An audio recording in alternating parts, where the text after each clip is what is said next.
Good evening and a warm welcome to all of you for this National Conference on International Taxation, which is going to be conducted for 3 days, 6th, 7th and 8th, 4 hours each, of 12 hours, 12 CP hours, structured CP hours to be conducted by under the aegis of the Committee on International Taxation of the Institute of Chartered Accountants of India.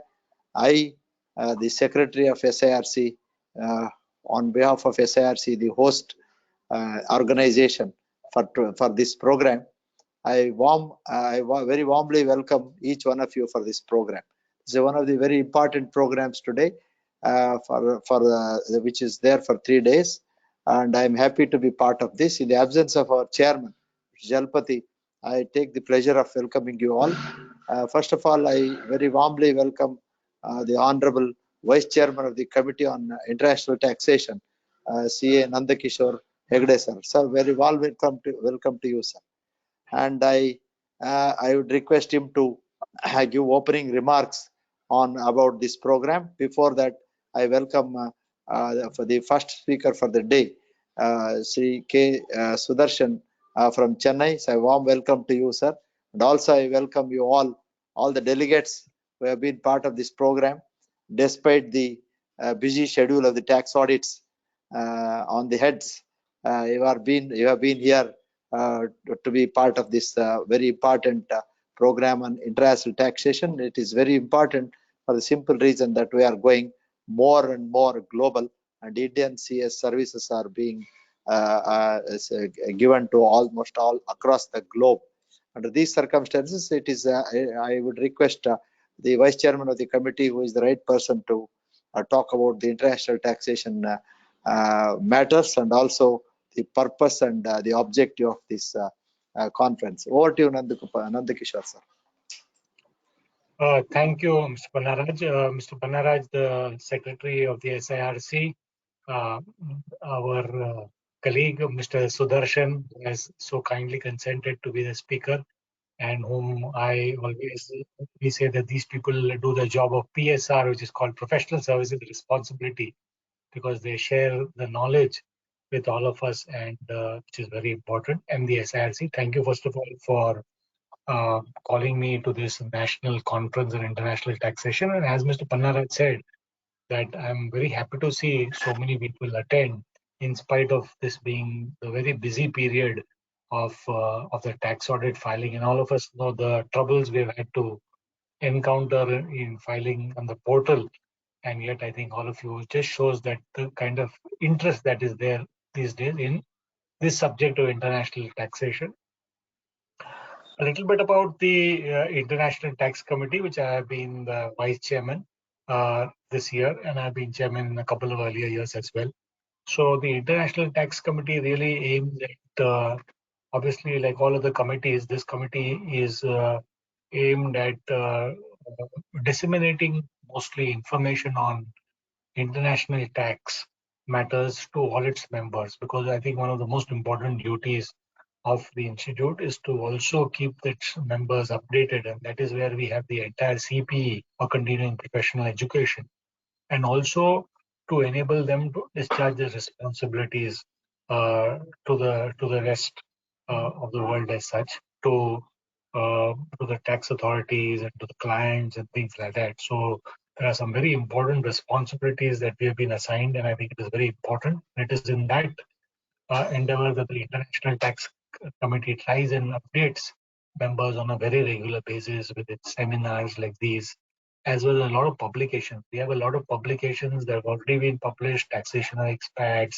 international taxation, taxation of non-residents, books on the tax treaty, and so on and so forth. And we keep expanding the number of publications that are available on a regular basis.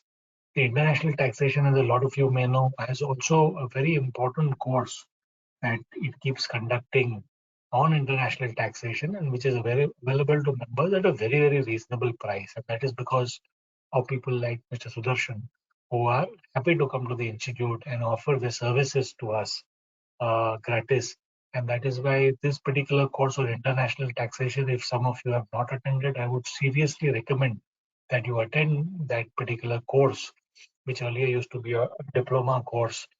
And the whole idea is that you get both the very good knowledge of the entire sphere of international taxation. I've often commented that this course, which hardly costs 20 to 30,000 rupees, would have been available in any foreign country for at least $30,000-$40,000. So you just have to translate from rupees to dollars, and that is the kind of worth that we give in relation to the international taxation course, and that I would seriously recommend that you attend this course. All the more so because now we have made the course virtual in the last 2 years because of the pandemic, and it is very easy for you to be able to listen to some very eminent speakers that we get across the country, and who come and, as I said, spare their time to educate us, their colleagues, their professional colleagues, on this important aspect of international taxation. Apart from that, we have regular updates in form of the taxation material, international tax material that we bring out from time to time. That also is something that has been always very well received. There are books on, as I said, taxation, royalties, fees for technical services that we come out again regularly from time to time. And what we do is we try and also arrange, at least the present chairman has been very keen on arranging a lot of lectures on topics of international taxation. We had, uh, you know, uh, last year at least held several important lectures on topics like FEMA, both outbound aspects, inbound aspects, entire parts of FEMA. We had a very, very good discussion on the entire new developments in relation to Pillar 2, as well as whatever is happening in relation to digital taxation. And we got some of the most important speakers, including the past CBDT member, Mr. Akhilesh Ranjan, current Rashmi Ranjan Das, the APA, as well as Mr. Rajat Saxena, was contributed to this very important aspect of a royalty as far as the UN model is concerned. So we had a very, very eminent panel to talk about that taxation of digital taxation that was anchored by Mr. Rashmin Sangvi. Then we had topics on transfer pricing, which we come up. And again, I would recommend that book, which the Institute, the guidance note on transfer pricing, because that we update every year. And it is a very good effort by all our colleagues to bring out this guidance note on transfer pricing. It is very topical and very well written. So, as I mentioned, host of programs on international taxation, host of seminars and lectures that we try and arrange every month, and that is essentially to disseminate information to our members so that they can discharge their responsibilities. So we do also come out with regular updates which are available on a regular basis on international taxation. Any updates which come on, we are very happy. Also, we contribute to the legal glossary, which is the cases which are reported in international taxation. They form part of the CA journal. So these are a lot of the activities which happen over and above the seminars, which today we are a part of the national conference. And I'm very glad to see that there are some very young speakers today, young and emerging speakers. The Sudarshan is here. I see Arpit Jain, Siddarth, Banwat, all these people, young people, and I think that is the real best part of the institute conferences and seminars, that a lot of people are very happy to contribute and volunteer their time for this important professional aspects of professional development. Clearly, as Mr. Panaraj mentioned, India has gone global. We have, since the opening up of the economy in 1991, I think we have attracted a lot of investment, and as a result of the investment, there have been so many developments in relation to transfer pricing. International taxation has become a complete subject by itself, and therefore no practitioner can afford to completely stay away from international taxation. I've always maintained that international taxation is not as difficult as it seems. You need to really only focus on 4 or 5 sections, and I'm sure Mr. Sudarshan will elaborate on that. Sections on Section 6, Section 9, And if you master that 195 and a couple of other sections, so it is not as difficult. There are tax treaties, but tax treaties are much simpler than the domestic law, and therefore that makes international taxation a topic that you can really take up easily. And if you, I'm sure that if you do the international tax course that we have at the ICAI, you will become a reasonable expert in the matter of international taxation. So very important for you to keep yourself updated whether you are practicing or not, at least to know, because there will be foreign collaborations, your clients will be asking you for times the certification 195, which is a very important responsibility. And that is where I would like to end my closing remarks with by saying that that section 195 certificate that we often certify in relation to the remittances is a very important piece of certification, because there are various aspects to be looked at, agreements to be looked at, seeing whether an agreement is net taxes, gross of taxes, and treaties and clauses and everything else. Therefore, don't uh, don't sell your services for a very, very cheap price. It is very important that we get due for whatever we put in terms of the certification. We have to spend in a lot of hours, and it is very important for us to recover those.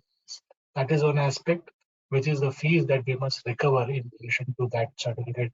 But the other and the more important aspect is that very often we hear from, whenever we go to the CBDT for our regular consultations, that that the people in the CBT say that our members take this certification very lightly and therefore certify without proper checking and ascertaining facts. And I think that's not a good reflection of what we would want it to be, because at times they've even threatened that they will take this certification away from us. So I would request all of you colleagues who are attending the conference, please focus on your responsibilities that have been assigned to us. Because if you see in the 195 certificate, you've been actually asked to partner with the government. This was earlier being done by the tax officer when the 195 certificate was given. Today, the 15 CB is something that we have been asked to give in place of what was being done earlier by the tax officer. So, an important responsibility, and it is really important that we take this responsibility seriously and discharge our responsibilities properly. So there is a lot to learn over the next 3 days. I've seen the contents, excellent contents on tax credits. There's going to brief you on areas of international tax, new developments. There's going to be something on the equalization levy, which Mr. Asim Chawla is going to be taking, Arpit Jain is going to take talk on foreign tax credits. There are speakers who are going to be talking of various aspects of the tax treaty. So very rich subjects, very well conceived and thought about seminar, and I would compliment the SIRC for taking up the lead. And I wish you all the very best and for the next 3 days in terms of learning and development. Thank you so much. Thank you Over very to you. much, sir, for giving the soothing effect of learning the international taxation, which is otherwise uh, treated as a very complicated area.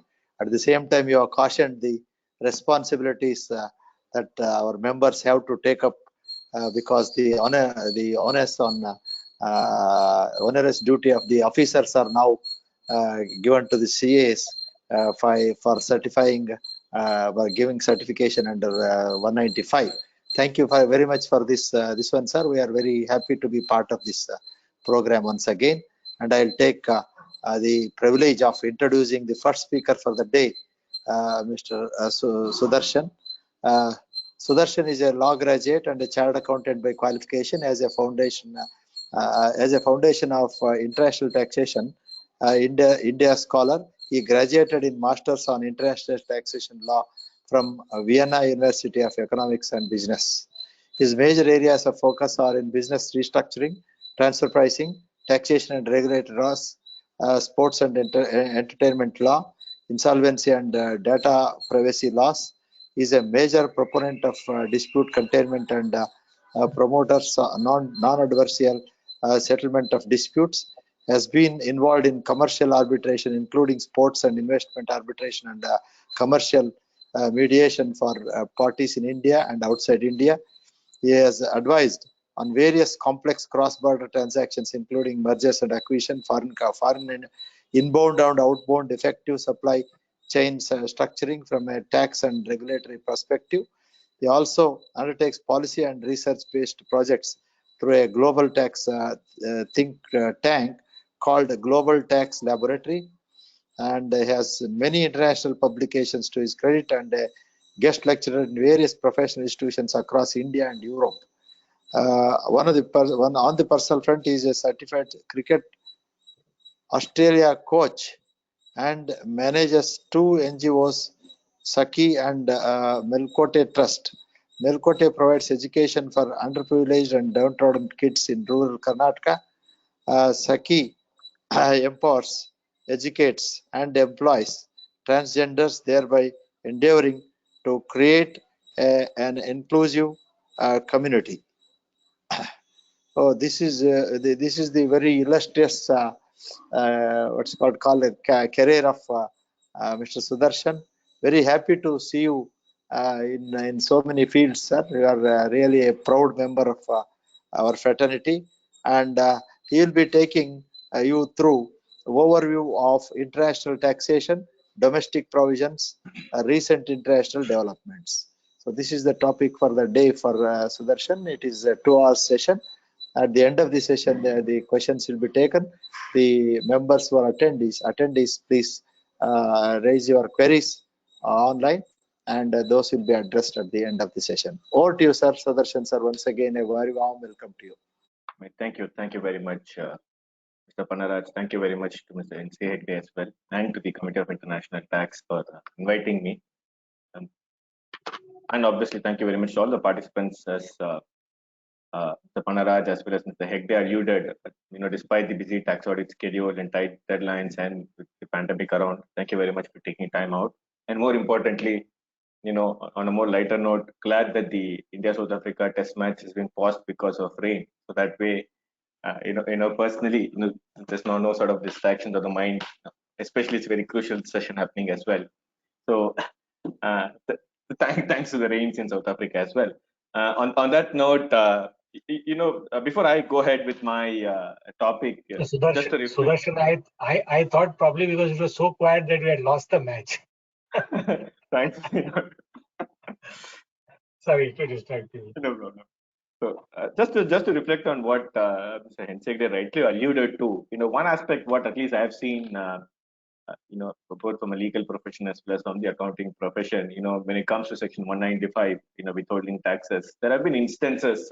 I understand the technical aspects, taking a position, but there have been instances where I've come across situations where, unfortunately, professionals have adopted wrong treaty. For example, Taiwan, which is actually Taipei Cultural Association. And then, when Hong Kong was not there, people used to apply India-China tax treaty for Hong Kong, even though Hong Kong has a separate aspect. And similarly, there have been situations where I've come across when it comes to difference between Ireland and Northern Ireland, and also in Slovakia, Czech Republic treaty, which now Slovakia. So the point what I'm trying to drive here is more than the technical nuances, which is very important, which is where we add terrific value as professionals. But more importantly, some of these fundamental aspects are also, that's what makes international taxation very exciting. Because as much as the technical nuances are imperative, we also need to be mindful about, certain international relations or the global, what's happening in terms of which treaty are we entering into. So that makes it more fascinating as well. And all the more very important for us tax professionals when we advise clients or as practitioners. Now, one other very interesting, one more aspect, and again reflecting on what Mr. Hegde gave in his opening remarks, is the significant role which the Committee of International Tax has played. I've personally been a great beneficiary. As much as share my knowledge, I always feel when it comes to international tax or any subject, as a matter of fact, it's always been mutual learning. I share my knowledge, exchange, and in the process, I get back in terms of discussion. So it's always been a great learning platform, and I'm always gratitude to the CTAX. And considering the fact that I've also had a full-fledged exposure overseas studying international tax law, I can definitely vouch the quality of training or infrastructure that is being provided by CTAX is phenomenal, and I believe it's at global level. So I think one must definitely use those tools to upgrade ourselves, and one of the benefits that's why I thought I'd share that as well. Having having said that, let me dive into my topic, which is, I'm the opening batsman here, and a very interesting topic because it's overview of international tax and recent international developments. It's like I'm taking guard, day one in a Johannesburg pitch. I don't know what I'm going to expect on, because of the fact that there's so much to cover about or even talk about, and when you have to encapsulate in a short span of time, give an overview, it's a tough task indeed. But then I'm geared up, so I'll be happy to take your inputs. Please feel free to raise any queries or interactions. Happy to discuss them after the end of the session. And considering that we are covering a wide spectrum of audience, there are some jargons which slightly experienced practitioners may be familiar with. If it's something which you're not familiar with, don't get intimidated. I'm not trying to overwhelm you, but then always, probably you can take this as a tool or a trigger to go further. And I'm sure these jargons will be used in the next couple of days. And by the end of the third day, you'll have a reasonable grip on these jargons. And for those who are seasoned experience who are in the audience, if you think there are certain aspects which are basics, I believe the best part about doing these courses or discourses have largely been you go back to basics, which you ask any seasoned professional, be it sportsman or professional. It's always good to go back to basics, fundamentals. You try to relook at it, and you'll be surprised to see some new aspects emerging. And international tax always surprised me. Every time you go back, you come with a lot of interesting new insights. Now, my broad coverage is I'm going to start off with international taxation 2.0. Now, why I want to say 2.0? Of course, it's now become a trend. You call everything 2.0, the upgraded version. But I do believe we are in a 2.0. So it is indeed right time for us to do these conferences and other aspects. Look at, because 30 years of liberalization from an India standpoint. So cross-border transactions have evolved a lot, and India has been at the forefront when it comes to FDI or even trade transactions. We've been doing phenomenally well on the top.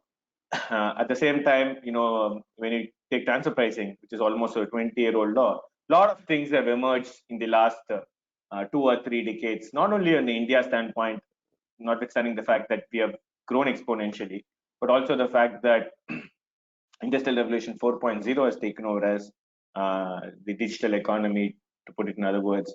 And more importantly, COVID has completely unsettled the COVID pandemic in terms of way business dynamics, including this virtual seminars. So we're going to have some exciting models coming in. Boundaries are getting shrinker thanks to digital. So I always say geography has become history now, thanks to globalization. But at the same time, digital is ensuring that sitting from anywhere you can cater to anywhere. So therefore, a lot of interesting developments. So that's why I would put it as international taxation 2.0. And then I will go on to the nuances in terms of what are the domestic provisions that one should be aware about when we do a cross-border transaction. And more importantly, the crux of international tax law, which is the tax treaty. Give you an overview about how the tax treaty framework is. And then I'll conclude with the recent international developments, very, very significant developments, which is again going to change or alter the complete fulcrum of international taxation. A lot of very interesting developments happening, which I will conclude. Now, let me start with international taxation 2.0. I thought I'll share this particular quote of Charles Darwin, which is one of my favorite quotes because it makes me inquisitorial often, which is ignorance more frequently begets confidence than does knowledge. And every time you see international tax, you always feel you're ignorant.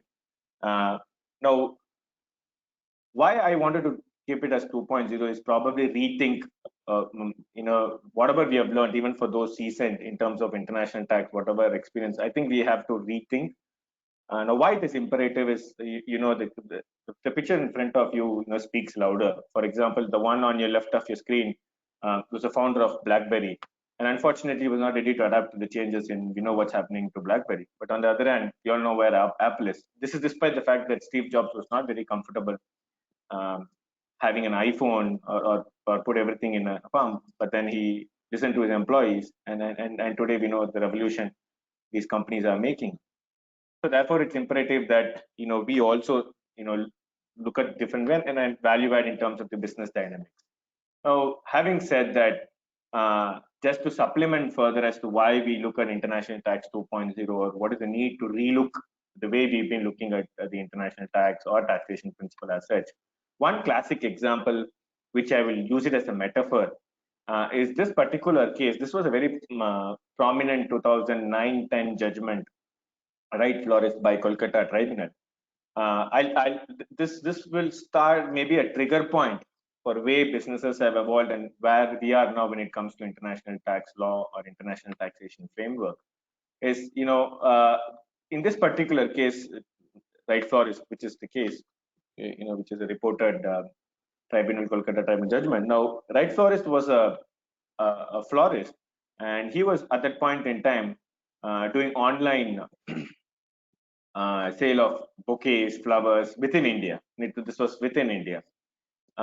And what he did is he at that point in time approached Yahoo. So you can look at that in 2009, even Google was not that prominent. So he approached Yahoo US, in order to attract online selling. So that way, at the point, I mean, Orkut or Facebook was in early stages. It's just a birthday, so the advertisement of right florist will come and somebody can just go click and then we'll deliver it from Kolkata to Chennai or Kolkata to Bombay. And this was the model, and they approached Yahoo US for doing the online stream of advertising. So the question is, when right florist made this payment to Yahoo US, question is, will there be any taxation implication in India, and should there be any withholding of taxes to be made by right florist?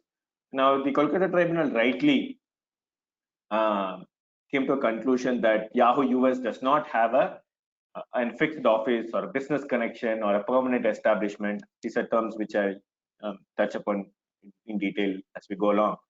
Basically, Yahoo US does not have any kind of a presence in India, and they have their office only in US, and the server is also not located in India. So therefore, Yahoo US, this will not amount to a permanent establishment for Yahoo US in India. And similarly, this is also not a fees for technical services because there's no human element involved here. And therefore came to a conclusion that this is not taxable, which is absolutely fair. Now, fast forward to 2021 or 2022 here right now. Now, right florist has become actually an international florist. Today, they are no more catering only to India. So you may be in Vienna, you may be in Johannesburg right now. You can order and then send it to anybody. And of course, so that shows the development of the digital economy. And more importantly, we all know what happened to Yahoo, and today invariably Google is in the top, and the amount of traction it happens. So the point is, the Industrial Revolution 4.0 has had a huge implications, and gone are those days where business dynamics no more demand a physical presence of a foreign enterprise in another location. And what about the taxation? Have they evolved? Are they in line with the modern day business dynamics, which is exactly what International Tax 2.0 tries to address us upon. Now, not only on the business dynamics, there are also some very interesting developments from a governance standpoint. Bilateral tax treaties, which are still in vogue as we are popular. Now, today, taxes have gone multilateral.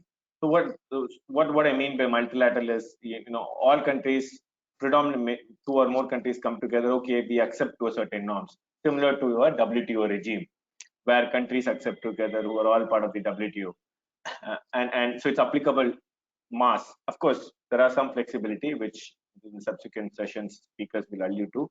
But what is very significant is we have moved from a bilateral to a multilateral era, and there seems to be a significant transformation to that effect. Having said that, on one hand, when taxes are going multilateral, we also see trade is getting unilateral. So what I mean by here is, of course, when Trump was there, it was large protectionist measures.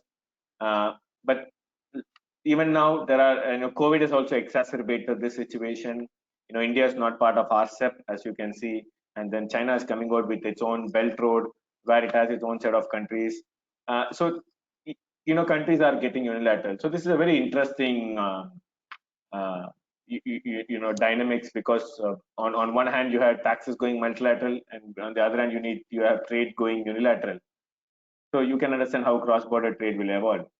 And there are other developments in the form of global minimum taxation, which we're going to see as part of the recent developments. And then you also have developing countries coming together and giving their proposals. Mr. Hegde also alluded to it in the last year. Some of the path-breaking seminars which the institute conducted, many were on UN proposal, which actually was orchestrated by Mr. Rajat Bansal, Indian IRS officer. So developing countries are now having voice, and then you also have Brexit happening and EU coming out with their own tax mechanism, trying to have a consolidated tax base, and which is where I believe as accountants we have a great role to play, because the starting point will then be your financial statements.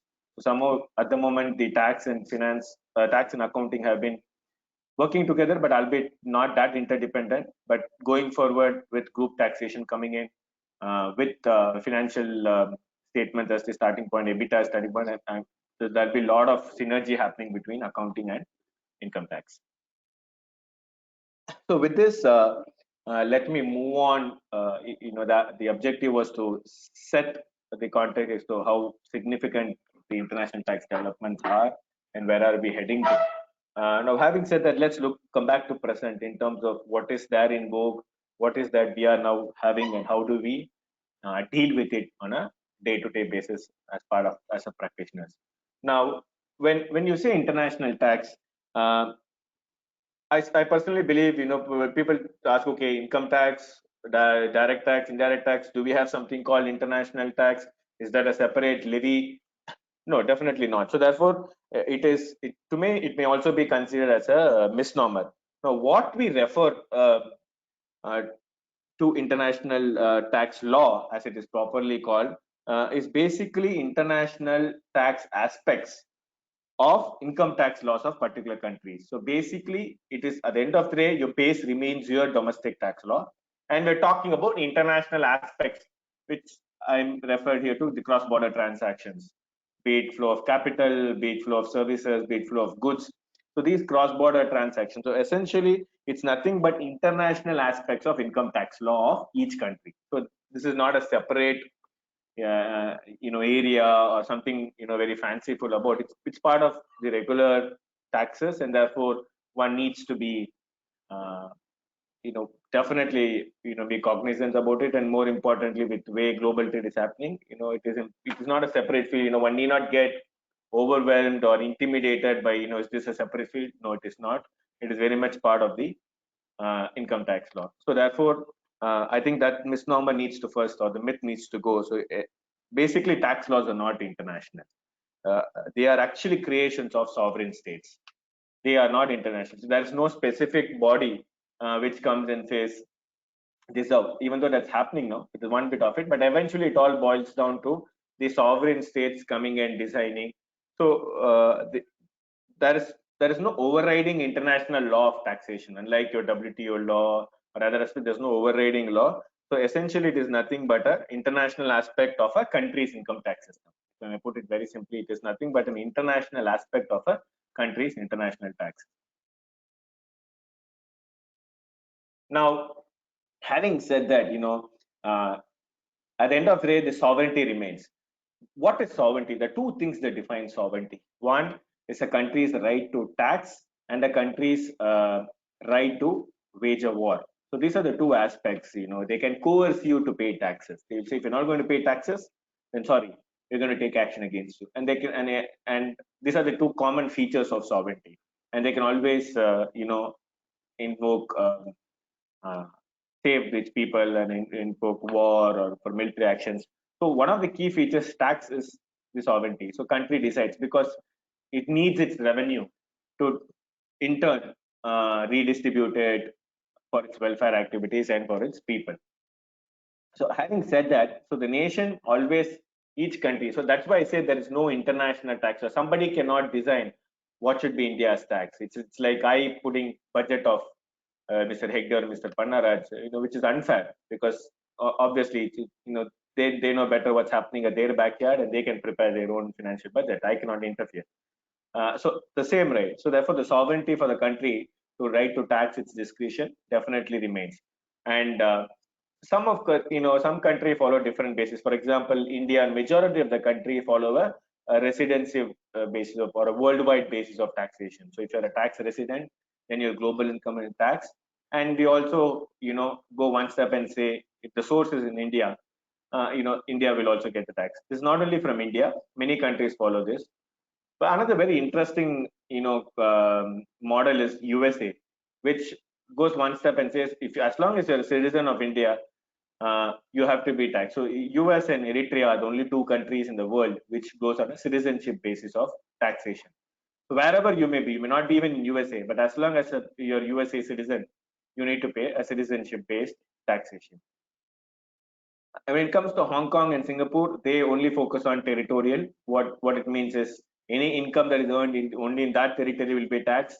Any income earned foreign will not be taxed. So therefore, you have different countries, different systems. That really again emphasizes the fact that we do have a sovereignty element where countries can decide their own tax system. Now, where does the international element come into picture?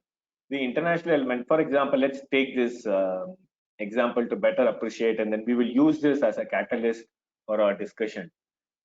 Let's take again India, South Africa. Obviously a lot of talks are on India, South Africa. So therefore, I'll keep India, South Africa as an example. Now, an Indian company avails services from a South African company. Or a South African company, if you can see the blue arrow, South African company provides technical services to an Indian company, for which the Indian company makes payment to the South African company. So the question is, does that income which the Indian company pays to the South African company for availing technical services, will it be taxable in India for the South African company? So this is a common cross-border transaction you'll come across. I put services, it can also be goods, it can be capital movement. So let's stick with this example, when payment of fee. So when India makes payment of fee to South Africa, should this be taxable in India? Now, let's take a step back, scratch our bases, and let's go to fundamentals. First, let's look at the domestic law. Which is what, from an India standpoint, you are bound from the Indian Income Tax Act. So we all know Section 4 gives us the charging mechanism. Basically, tax payable for person in the related year, not going to Section 4. So now all the definitions, be it person or taxable income, and 4 gives you the charging basis, and Section 5 gives you the scope. Now, if you look at Section 5,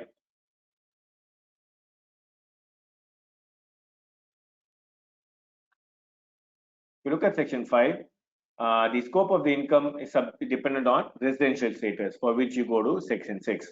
But in broad nutshell, if you are a resident, then the global income is taxed. That is, whatever income you accrue, whatever income you receive in India or outside India, and any income accrued or deemed to accrue, or income received or deemed to receive, for a resident and ordinary resident, straightforward. But when it comes to not ordinary resident and a non-resident, any income that is accrued or deemed to accrue in India, any income received or deemed to be received in India will be taxable. Now, this is something which you're familiar with. I'm just reiterating what you're all aware about. Of course, I'm not going into what is the business or profession, but broadly, for a non-resident, any income that is accrued or deemed to accrue, or income received or deemed to be received in India, will remain taxable. Now, therefore, keeping this in mind, the South African company is basically a non-resident. Now, we need to see whether is this income accruing or whether it's deemed to accrue in India. Yes, again, accrual is a very fluid concept. We've been having a lot of issues from Supreme Court case in ED, Sassoon, so on and so forth. So therefore, as long as it's very evident that it's accrued in India or received in India, straightforward. But we also have a deeming fiction, which is Section 9, which is one of the very, very key domestic provision for cross-border transaction, because this is where India gets an extraterritorial nexus to tax, which is constitutionally valid as well. By virtue of Section 9, India is deeming certain transactions that have happened as if they have happened in India. So that's why Section 9 is a deeming fiction, which deems to accrue or arise in India. Thereby, India will get the taxing nexus or the taxing right. Now, Section 9, Clause 1, Subclause 1. So basically, Section 9 from Clause 1 to Clause 9, Clause 1, Subsection 1 to Subsection 8 enumerates different characters of income which are deemed to accrue or arise in India. Of course, I will not be going into the nuances of each of those things, but then the idea is basically to tell you, these are some aspects that one needs to be aware about when we determine taxability of cross-border transaction.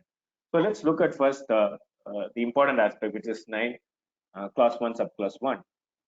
All income accruing arising, whether directly or indirectly, through or from any business connection in India. Now, the business connection here is again a very wide term. It essentially the acts as by virtue of explanation too. It tries to say any business activity carried out through a person acting on behalf of the non-resident.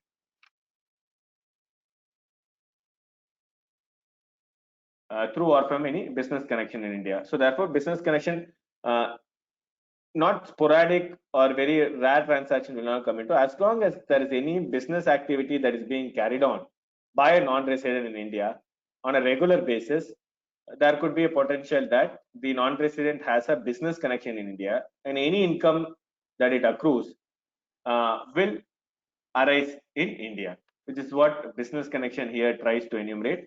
And now, very significant aspect is, the concept of business connection has expanded so widely. It also includes agents. The non-resident need not be present in India, but what about persons who are acting on behalf of the non-resident? Now, in such a situation, any agents who habitually exercise contract, or who concludes contract on behalf of the non-resident, or who has the authority to maintain stocks, for example, warehouse, where he habitually maintains a stock, and similarly, he habitually, I'm stressing on the term habitually here, so which denotes the fact that there has to be some sort of a continuity. Habit is something which is a continuing, not one-off. So habitually, he keeps securing orders for or on behalf of the non-resident. In such a scenario, one could say that there is an agency business connection that gets established. That is a person who habitually maintains stock, or a person who concludes contract, and similarly who secures orders. So these are some of the ways in which, if non-resident, without coming into India, hires agents and do it, but the agent is nothing but an extended arm, or who is just a puppet of the non-resident. Then in such a scenario, one can say business connection. So this business connection equivalent in tax treaties, which we are going to see subsequently, is the permanent establishment concept. So therefore, if you look at the business connection 911, it is now largely aligning with the developments that have happened in the tax treaty or the international tax law. So therefore, business connection is very wide. So this way, a non-resident will have some sort of a territorial nexus with India, and with which India will now tax the non-residents for doing business in India. The next one is through or from any property in India. So if you have any property in India and your income, your accrue or arise income then gets taxed. Any asset or source of income in India, again very widely worded, and through the transfer of a capital asset situated in India. Now, a couple of aspects which I wanted to share is on the transfer of capital asset, the indirect transfer amendments. This is the aftermath or the effect of Vodafone situation, which you would have seen in the last few years, significantly published in mainstream media. That's largely because the fact that Vodafone and Kane, despite Vodafone winning the Supreme Court for indirect transfer, what it means by indirect transfer is you have a capital asset in the second or third leg, and then there's a non-resident to non-resident transaction happens, and you're trying to establish a position that there is no taxability nexus in India. Therefore, India does not get the right to tax, which Supreme Court actually confirmed. Aggrieved by the Supreme Court decision, India came out with a retrospective amendment, which obviously didn't go well with the affected the parties like Vodafone. So they went to the international investment law, the bilateral investment treaties, which are very similar to tax treaties, and then we have the international ISDS, International State for Dispute Settlement, International Settlement for Disputes. So the ISDS arbitration court or arbitration tribunal held that what India did is unfair. So therefore, long story short, today we have gone back and said, no, those amendments are prospective in nature from 2012. So as on date, if there is any indirect transfer happening, it will get covered under section 911. Another interesting inclusion in 911 in the recent past has been significant economic presence, which again is trying to be in line with the modern day digital presence, because today, as I explained in the right florist, there is no need for me to come to a particular country and do business. I can just do everything through online and then have independent parties. So therefore, and a lot of digital companies don't have a presence in India, but earn a lot from India, India being the market economy. So therefore, to ensure that those non-residents come into the Indian tax ambit, significant economic presence, which is explanation 2A to section 911, was introduced to give a virtual. So even if you have certain number of users in India, virtual users, and you cross a certain threshold, then the non-resident digital company will deem to have a significant economic presence. I'm not going to go deep into it because you have separate session, which Mr. Chawla will deal exclusively on equalization levy and significant economic presence. So broadly, if you look, you can see from 911 very widely worded: any business connection, any property, any asset or source, transfer of a capital asset, and all these, whether directly or indirectly. So India gets a huge broad scope or nexus to claim taxation of these non-residents. Going further, you also have in section 9 dividend paid by Indian company outside India. So now that we have gone from the dividend distribution tax era, we have where Indian companies make payment to a non-resident, then those dividends are said to be accrued in India. So accordingly, you have your 196D, 195 withholding tax provisions that will come in, because for non-residents, those dividends are deemed to accrue or arise in India by virtue of section 9, clause 1, subclause 4. And interest payable. So similarly, any interest that is being paid by a non-resident in such a scenario, those to a non-resident, those will come under section 914. And 915 and 916 and 917, sorry, it's a typo, royalty is very, very significant, because something which we practically come across quite often, because there are a lot of transactions that happen intra-group within multinational enterprises or with foreign customers on availing services or receiving or providing services. Similarly, a lot of software SaaS providers, take copyright software or group companies. So royalty and technical services are another very, very widely used provisions, because that is where non-residents will normally get caught. For example, if I may very quickly, talk about what royalty is. Now, royalty can be the best part about the royalty definition is so wide. It includes both industrial right as well as copyright rights. So therefore, any patent model, any secret formula, process, trademark, all those get covered under the royalty definition, very widely worded, including copyrighted software. So what we mean by copyrighted software is off-the-shelf softwares will also come under the royalty definition.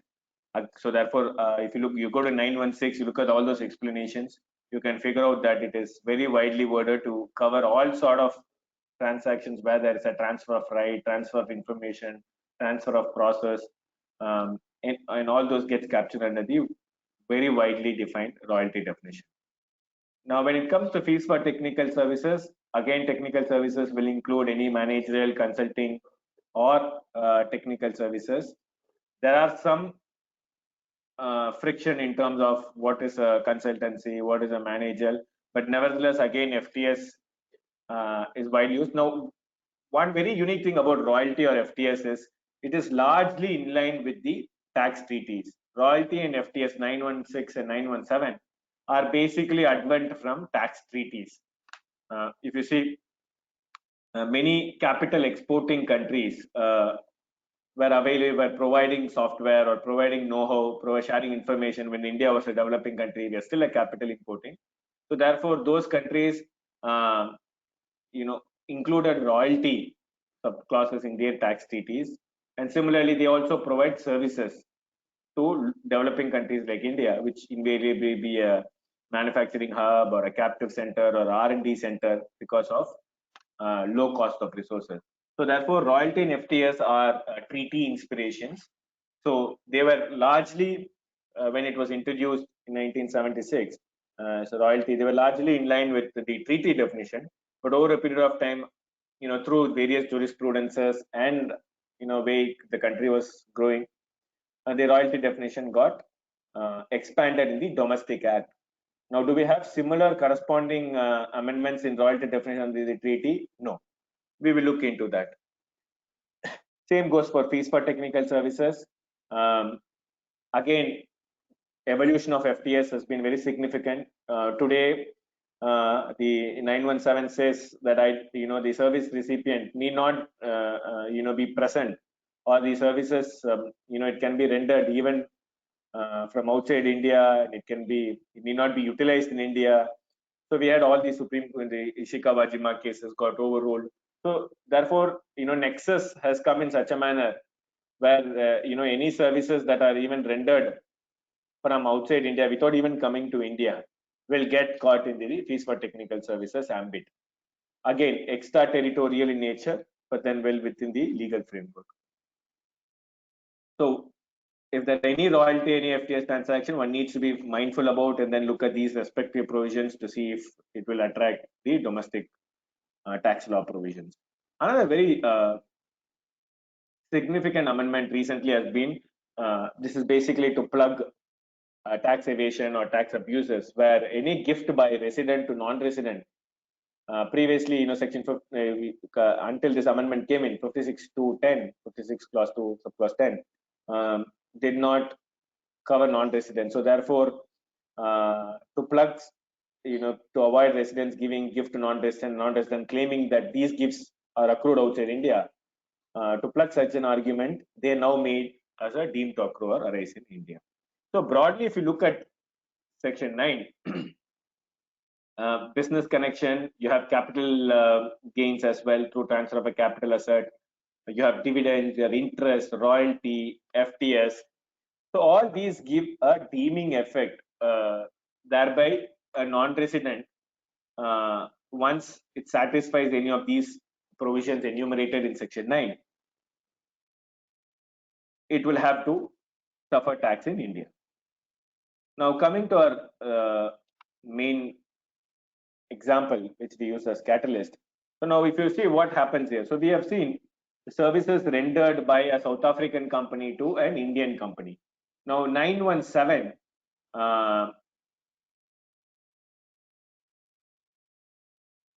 917. If you look at 917, so 917, as I mentioned to you, it doesn't matter whether services are rendered in India. Even if services are rendered from outside India, taxation will trigger. So therefore, in our given case, the South African company, when it gets fees for technical services, will get tax because deemed to accrue arise in India by virtue of section 9, clause 1, subclause 7 of the Income Tax Act. Now, therefore, there's a duty on the Indian company by virtue of section 195 to withhold taxes because this income is chargeable to tax in India. Why? Section 9 triggers. So read with section 5 for a non-resident. It is deemed to occur in India, so therefore taxable. So 195 provides mechanism. Read with 115A, the rate of tax. which again you have separate session, not go deep into it. Long story short, the South African company will suffer tax in India because the Indian company will withhold certain amount of taxes and deposit to the Indian government. Now, if you look, the South African company, by virtue of being a South African resident, will also be taxed in South Africa, because South Africa, just like other Commonwealth countries, South Africa also being a Commonwealth country under the clutches of British, so they also tax on a residential basis, so worldwide. So therefore, being a South African company, any income that it gets there will also have to pay tax.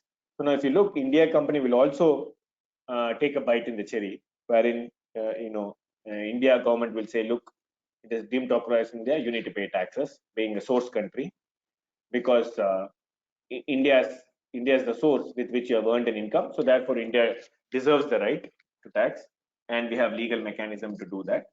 And South African government will also try to get revenues, because you are South African company, come under the benefit theory or the residency basis, so they will also tax. So now effectively, if you see, the South African company gets taxed in South Africa as well as in India. This is precisely what happens, or what it is famously called as the double taxation.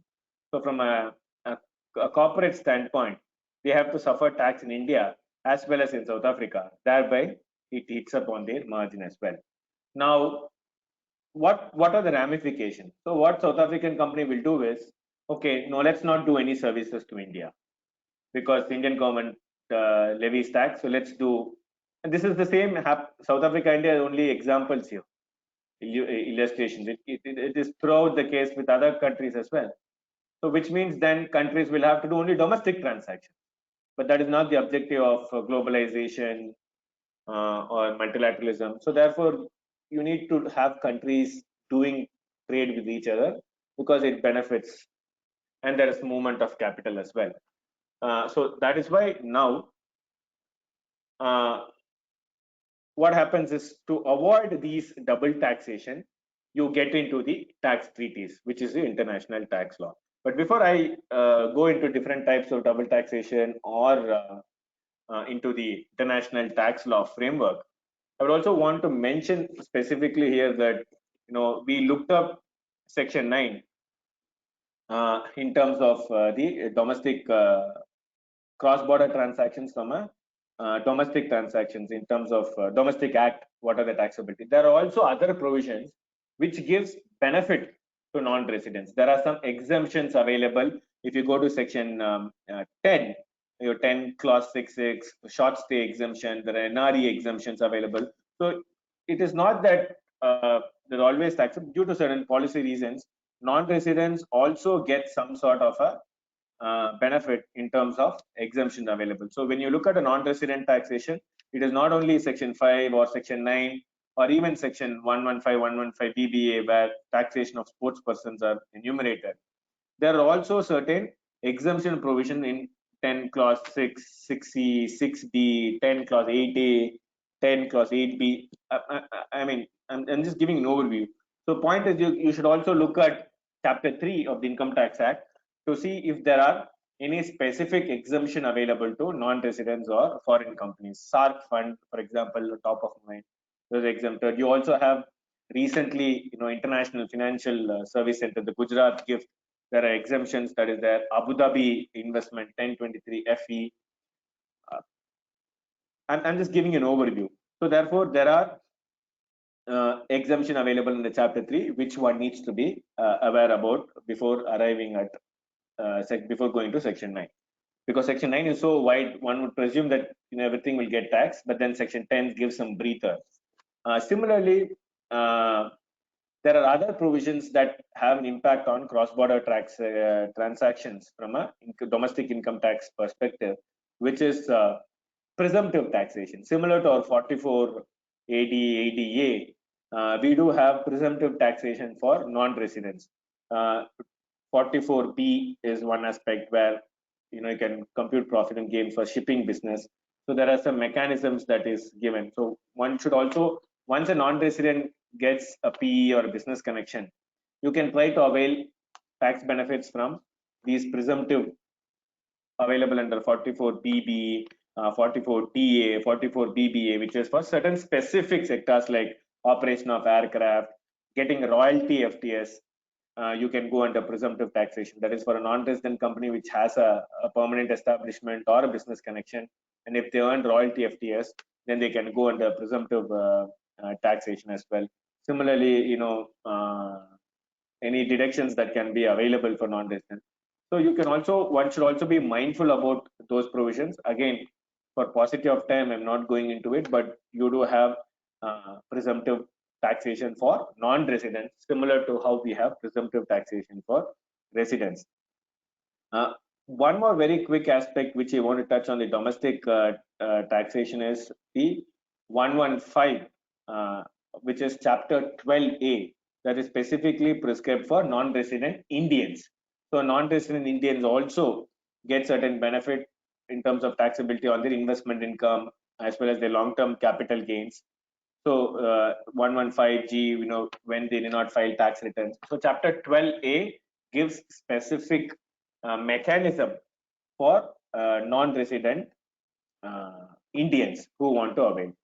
And then lastly, there are also 115 BBA, which is for non-resident sports person. With the advent of a lot of sporting, sports have become a very commercial.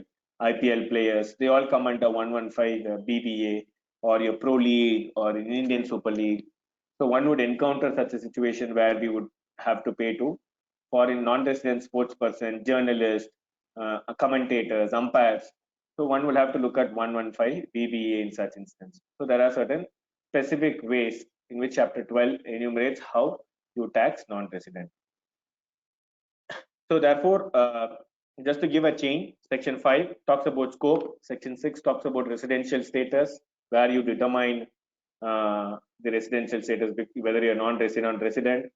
And on Section 6 itself, for corporates, we have something called POEM, place of effective management, which again, I think will be dealt in one of the sessions in the conference, session number 3. So though once you determine residential status and determine your scope, then you go to Section 9 to see whether it is deemed to accrue or rise in India, or whether it is accruing or rising in India, or whether it is received in India. And then, there are certain specific framework given in terms of how to tax them, presumptive income, Chapter 12A, and all those aspects. And you also have Section 195 from an Indian company standpoint when you have to withhold taxes. So broadly, if you look, these are some of the key aspects governing domestic tax provisions from a cross-border transaction or an international taxation standpoint. Now, coming back to where we paused, we saw in this particular case that the South African company gets doubly taxed, one from the Indian government by virtue of withholding taxes on fees for technical services, and another so this is source taxation happening at the India level and a resident taxation happening at the South African level by being a South African company. Now, these double taxation, there are different types. Common two types which we normally encounter is juridical double taxation.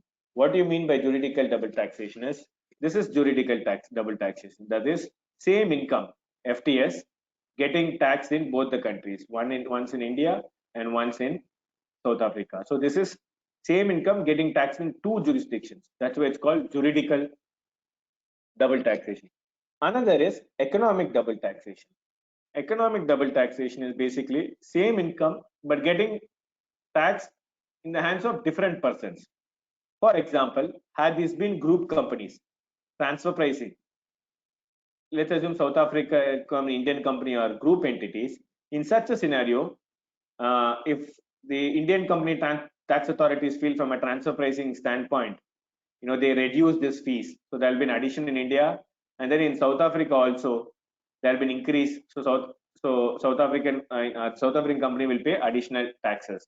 So when it comes to transfer pricing cases, it's called economic double taxation. Now, why is it relevant?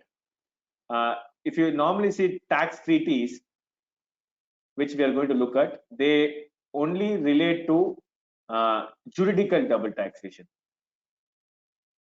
Economic double taxation is addressed by virtue of Article 9.2 of the treaty, which only says now that if there's any adjustment made in the Indian company, the South African government should give the corresponding adjustment in South Africa as well. So therefore, to a certain extent now, thanks to developments in international tax, economic double taxation is also addressed. But initially, when tax treaties were created, we're going to see the history as well. At that point in time, economic double taxation was never envisaged for a very simple fact that the concept of multinational enterprise wasn't that popular then. It's only post the Second World War we started seeing the emergence of multinational enterprises. So when these tax treaty framework which came even before First World War, the concept of multinational or group entities were not very prevalent. So therefore, the tax treaties were addressing only juridical double taxation. But now there are developments that have happened in the tax treaty framework whereby economic double taxation is also addressed. So corresponding adjustment will also be given in another country. Now, I keep referring to international tax law. So what I essentially mean by international tax law is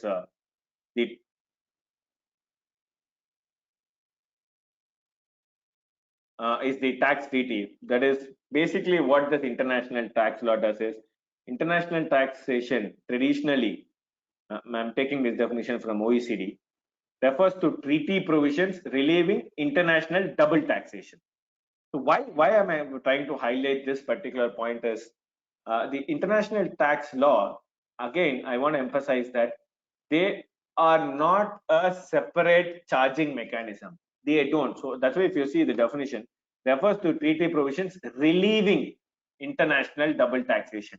Broader terms includes domestic legislation covering foreign income of residents and domestic income of non-residents. So basically, it includes foreign income of residents and domestic income of non-residents, and international tax law tries to relieve international double taxation. So that's why, I've generally seen people say tax treaty, provides allocation of taxing rights. Personally, I'm not a big fan of using that nomenclature. Tax treaty never allocates tax; it only relieves. So, but colloquially, people generally use that it allocates taxing rates to India, allocates taxing rates to South Africa, allocates taxing rate to US.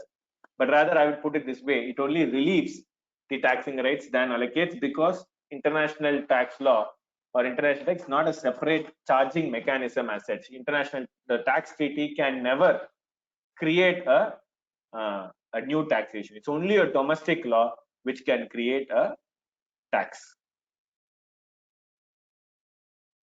Now, very quickly,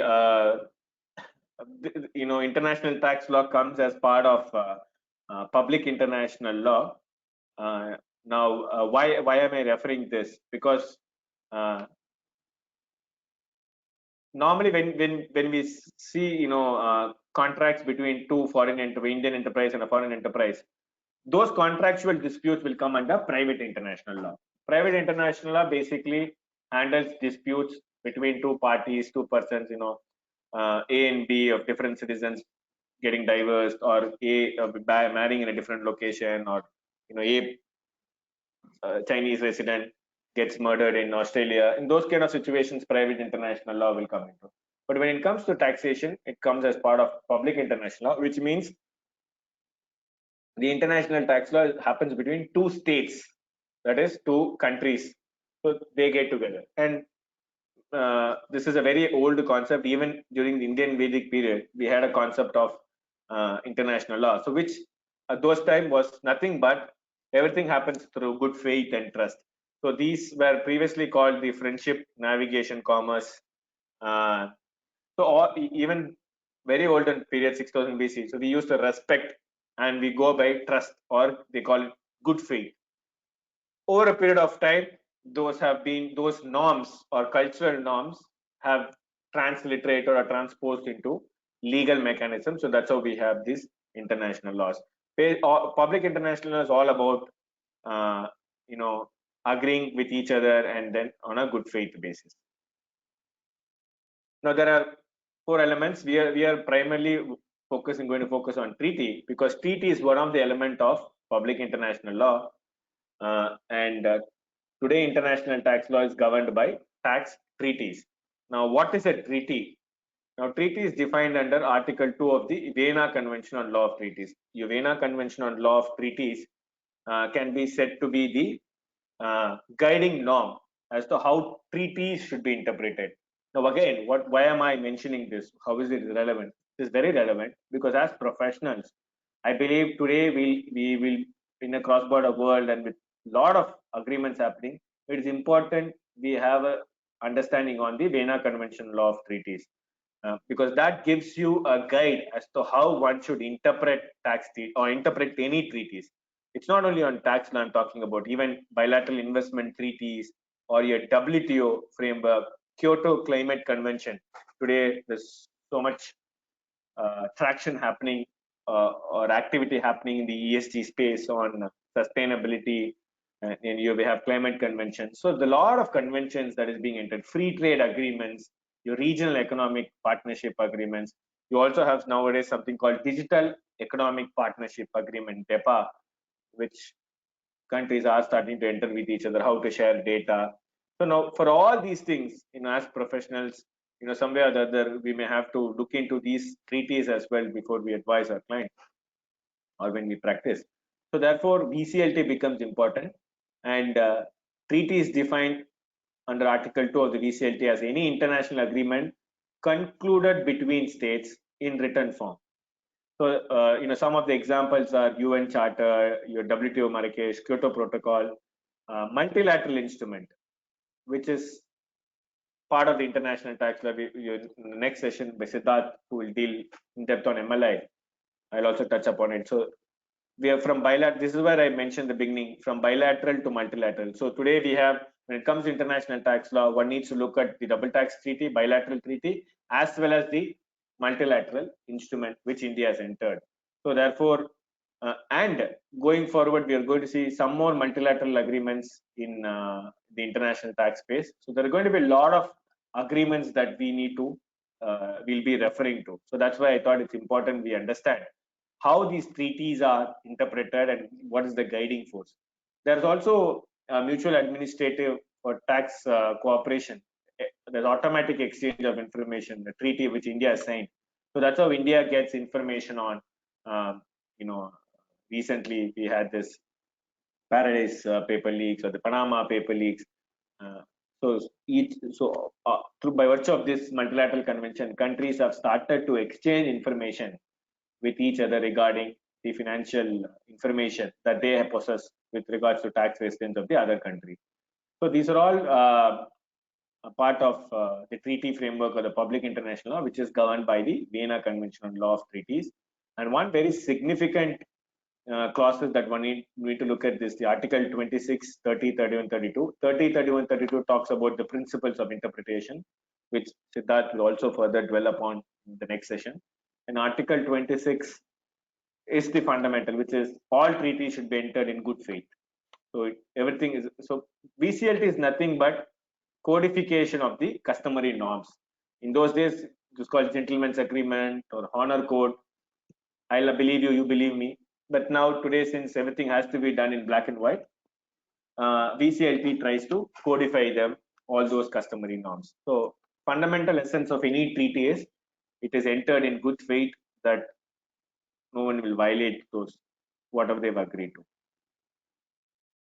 Now, what does the tax treaty, what are the objectives? So as we have already seen, the South African company in our illustration were suffering taxes both in India as well as in South Africa. So therefore, and we also saw the definition of international tax law is to relieve international double taxation.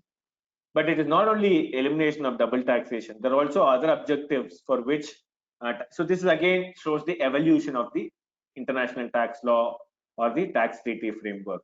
That is, it is not only for relieving double taxation, but it is also for sharing of tax revenues between contracting countries. So the objective is, okay, you avoid, eliminate, but you also decide as to how the tax revenues are determined between contracting countries, promotes fairness, because at the end of the day, these are treaties, these are agreed, so there is by entering into these agreements, there'll be element of fairness, and there won't be, as I say, there won't be bad faith or any sort of tainted objective.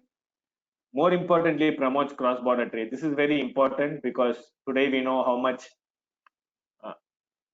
the School of Capitalists will agree to this, how much cross-border trade and cross-border investments have developed country like India, and we need, and as professionals, we have been benefited as well by advising clients on cross-border transactions.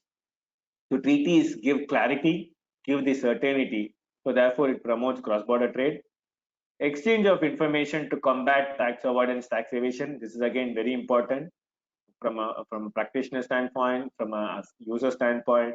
Today, seamless informations are being shared thanks to the digital epoch we are in, where no more having offshore accounts or trying to dodge through these offshore or unknown countries. So the Indian government has a lot of information, and India has been very instrumental on these automatic exchange of information.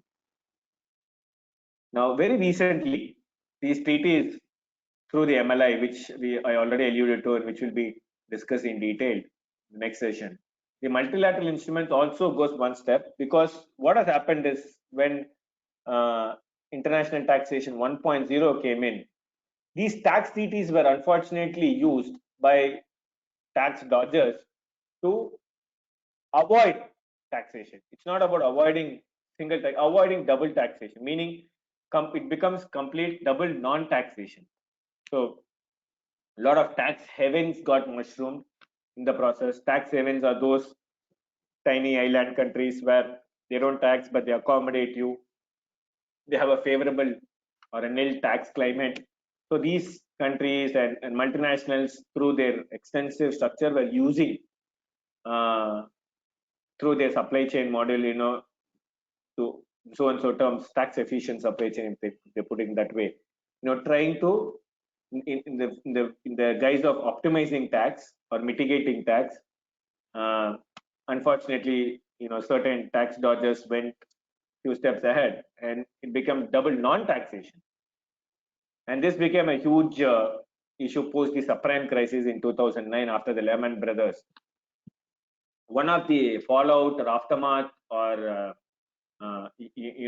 trigger point after the subprime crisis, when the world went into a global depression, was countries came together, especially the G20 came together, and they decided one way to resurrect economies is to ensure there is no tax avoidance. So that's how the base erosion profit shifting project got conceived in 2009-10, thanks to the G20 push and influence. It started with G7, and then G20 came into picture. Now it's still with G20 who drives the BEPS project in association with OECD. Now, so therefore, tax treaties are now also entered not only to eliminate double taxation, but also eliminate double non-taxation. So therefore, as professionals, it's for us, it's not only to look at double tax treaties, and these double tax treaties were entered in 20th century, late 20th century. So in 21st century, we have an additional supplement, which is the BEPS multilateral instrument. So since this is only for tax avoidance or tax evasion, all countries came together and agreed to have certain standards in place to ensure that there is no tax avoidance happening, or there is no abuse of tax by the taxpayers. So therefore, tax treaties objectives go a long way from elimination of double taxation. Today, it has catapulted or evolved to elimination of double non-taxation.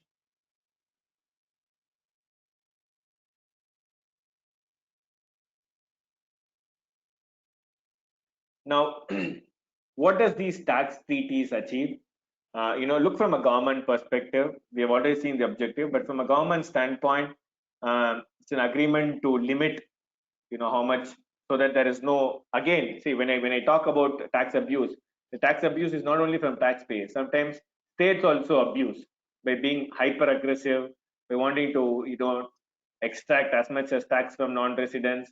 So therefore, countries can also be susceptible for abusing or exploiting the tax treaty. So therefore, these tax treaties will ensure that governments agree on what will be the relieving of taxation from their side, how much tax that they will cede from their sovereignty, so ceding of their sovereignty, and then this gives clarity, investment certainty. So therefore, more foreign investments will come, more investors will participate. So therefore, FDI will grow, more capital, more employment, more job opportunities, more wealth distribution, income distribution, etc. This is from a government standpoint. From a taxpayer standpoint, it ensures to provide a system where he will again have a certainty, because one very elusive aspect that a taxpayer looks is tax certainty. It's a different argument that we are still grappling. We do not have tax certainty. Unfortunately, tax laws have become very complex, and there is no certainty in ending up with a lot of disputes. And today, tax disputes are the number one litigation rank high in terms of for the government. So that really shows certainty is still not in place, but the objective is to ensure that there is some sort of certainty that prevails these treaties. Now, these are some of the different types of tax treaties that countries have entered into. The first one on inheritance, estates, and gifts. These are not relevant from an India standpoint because we at the moment do not have an estate tax or inheritance tax. But in Europe, where largely you see these treaties, and people have families, or they're born in one country but they settle down in Portugal or Spain. So it's always sunny there. So in those situations, the taxing inheritance treaty becomes important because they have wealth, they work, freedom of movement. So therefore, there are treaties on inheritance as well. On the tax treaty standpoint, there are comprehensive treaties. That is, India's majority of the treaties are very comprehensive, which means it covers all incomes from royalty, FTS, all the substantive incomes. And there are some limited agreements with countries like Pakistan, focusing only on air and shipping, and not very keen to do trade for whatsoever reason. So therefore, we do not have a comprehensive agreement. We also have tax exchange information agreement, so that wherever we do not have treaties, we have specific tax exchange information, so that where countries agree to share information through this thing. And all these tax treaties today are bilateral, but as I mentioned to you, we have now evolved into multilateral through the BEPS MLI multilateral instrument. So we do have a bilateral as well as multilateral. But even prior to MLI, we also had a multilateral convention which India was party to, which is the SARC multilateral agreement. There are some countries which have multilateral. For example, the Scandinavian countries have a Nordic tax convention, wherein all these Scandinavian countries have come. Similarly, we also have CARICOM, which all these Caribbean communities have come together, and they share, what are the taxing allocations, etc. India did a similar multilateral with SARC. So we do have a precedent of signing a multilateral convention prior to the BEPS MLI. So therefore, these are indicative list of how tax treaties, what are the different avatars of tax treaties. Bottom line, if you look at my last point, one, as I mentioned to you, these are bilateral, majority of the bilateral tax treaties. Multilateral will have some sort of standardization, but when it comes to bilateral, which almost 3,000 odd tax treaties are bilateral. Now, when I say bilateral, doesn't mean that all treaties have a similar framework. These are negotiated agreements. As I mentioned to you, there's a give and take. I give you this, you take this. So what is that you want? You don't want capital gains? Okay, then give me taxation on royalty. So it's a negotiated agreements, and with each country, each come with a different framework. In terms of each country would have different ecosystem. So one may prefer to have exemption in capital gains. One may prefer to have taxation rights on royalty. One may even don't want fees for technical services. So it depends on the background. So the two parties will come together, two states will come together, and determine as to what is that they want and what is that they don't want. So it's essentially a give and take, and it is these are negotiated. So you cannot replicate this to all bilateral treaties. Now, this again raises a very interesting aspect. As I mentioned to you earlier, when it comes to trade, WTO is standardized, multilateral, and we have very clear framework. But when it comes to tax, now, as I mentioned to you, almost 3,000 bilateral tax treaties.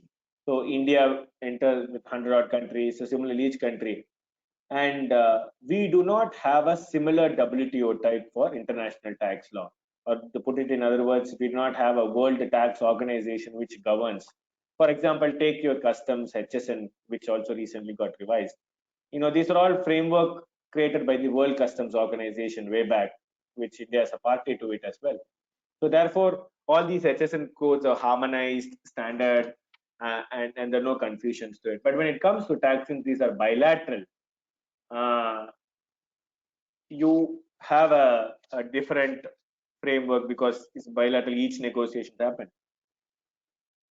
Similar is also the case. Tax and investment laws are very similar in that aspect. Even under the investment laws, the bilateral investment treaties, there is no proper organization body which dictates or governs, unlike your WTO trade agreements or unlike your customs world WCO does it. So international tax regime is at the moment loosely, not even loosely, it's not governed. It's all, there's no organization which controls or manages it. Now, from a country standpoint, of course, what is the ideal is they would at least want the entire objective of double tax treaty is a single tax. That is, a person should pay tax at least in one jurisdiction because it cannot pay in both jurisdictions. But unfortunately, it resulted in a situation where they don't pay anywhere. So that is where you have the BEPS MLI. Now, as I mentioned to you, how does countries go and get into the tax treaty, especially that there is no governing body? Now, incidentally, the first treaty, if you can see, entered in the late 19th century by Austria and Prussia, erstwhile Hungarian.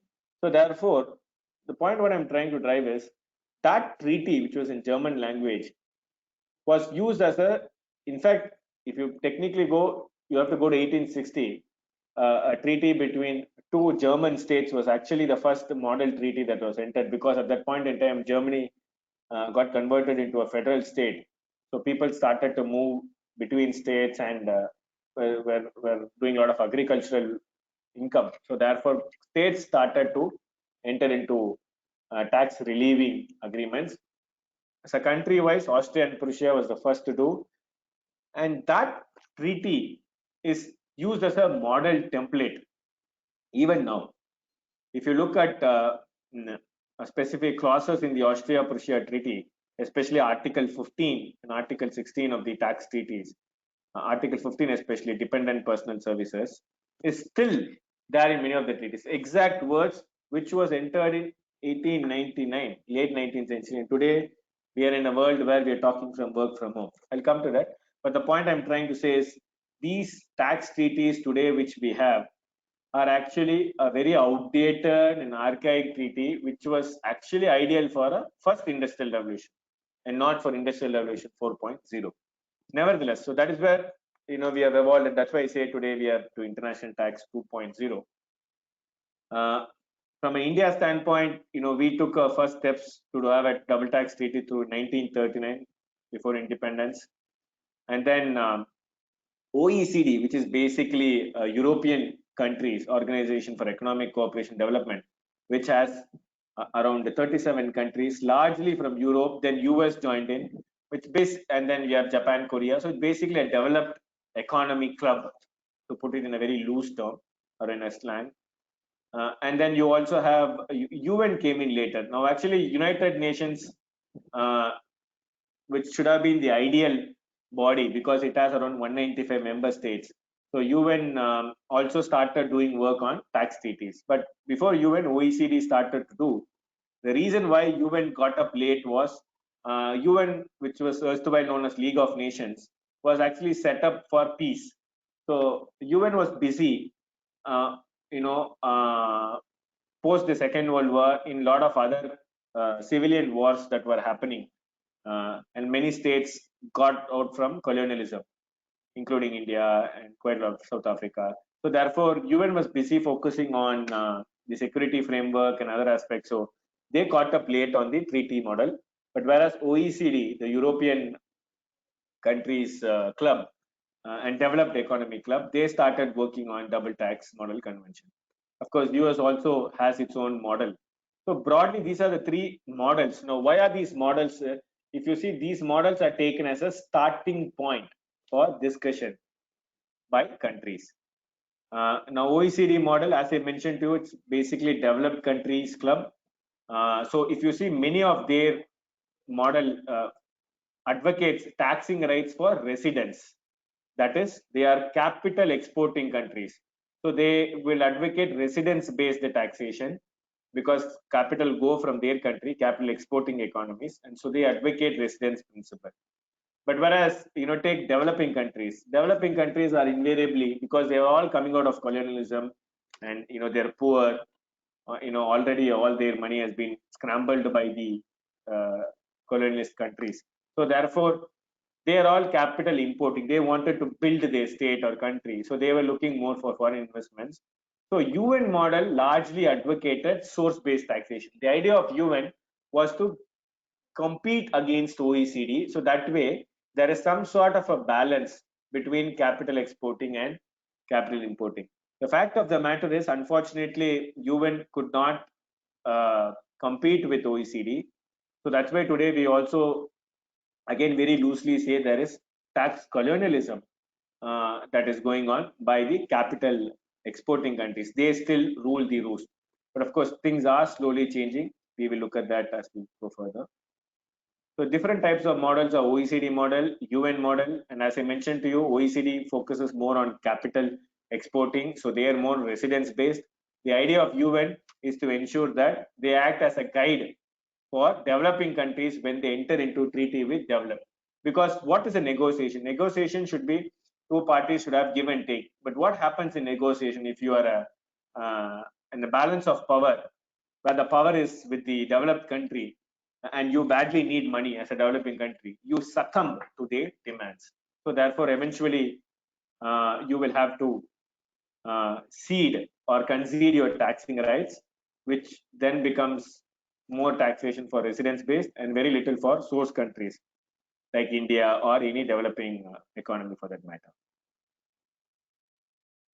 There are other models which are not well further. Now, overall, if you look, the OECD, UN, and US are the three top models. Now, invariably, it's the OECD model which is largely reflecting in 3,000 odd tax treaties. Today, we have around 3,000 odd tax treaties. There was a survey, recent study done by scholars in US. They have identified that many of the treaties, almost 80% of the treaties are identical, which is very good news actually. If you look at the same bilateral investment law, that's not the case. It's not that identical because of around 60 odd models.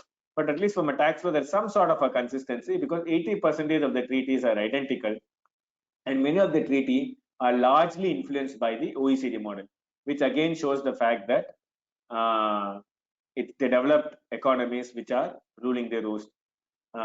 And developing economies invariably lose a lot of tax. India, in a way, is an exception. India has been very, thanks to some excellent tax officers that we have been in a better position to ensure that India does not lose. So therefore, we have followed the UN model, and many of our tax treaties entered post 1991 liberalization. We have tried to invoke a lot of the UN model, so that way we have retained some sort of a source taxing rights. These are procedural aspects. I'll not get into it. Now, having looked at the treaty framework in terms of what are the different models, now it happens. Now, the Income Tax Act, there has to be a legislative power. Of course, treaties, constitution gives power where India can enter into treaties. Article 253 gives power.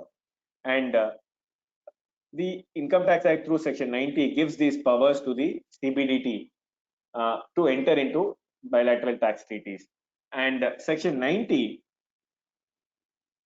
gives a framework whereby in case of conflict between Act and DTAA, provisions that are beneficial to assess will prevail to the taxpayer. So essentially it says if there is any conflict between Act and treaty, the treaty will override. For example, in Act, the royalty rate is 10%, and in DTAA it is only 5%.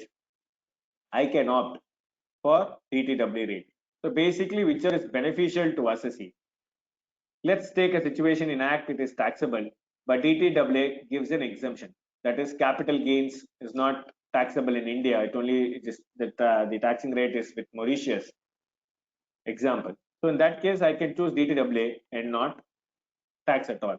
So therefore, the very significant aspect under the Indian scenario, section 90 clause 2, whereby in case of Act and DTAA, the provisions that are more beneficial to assessee will prevail.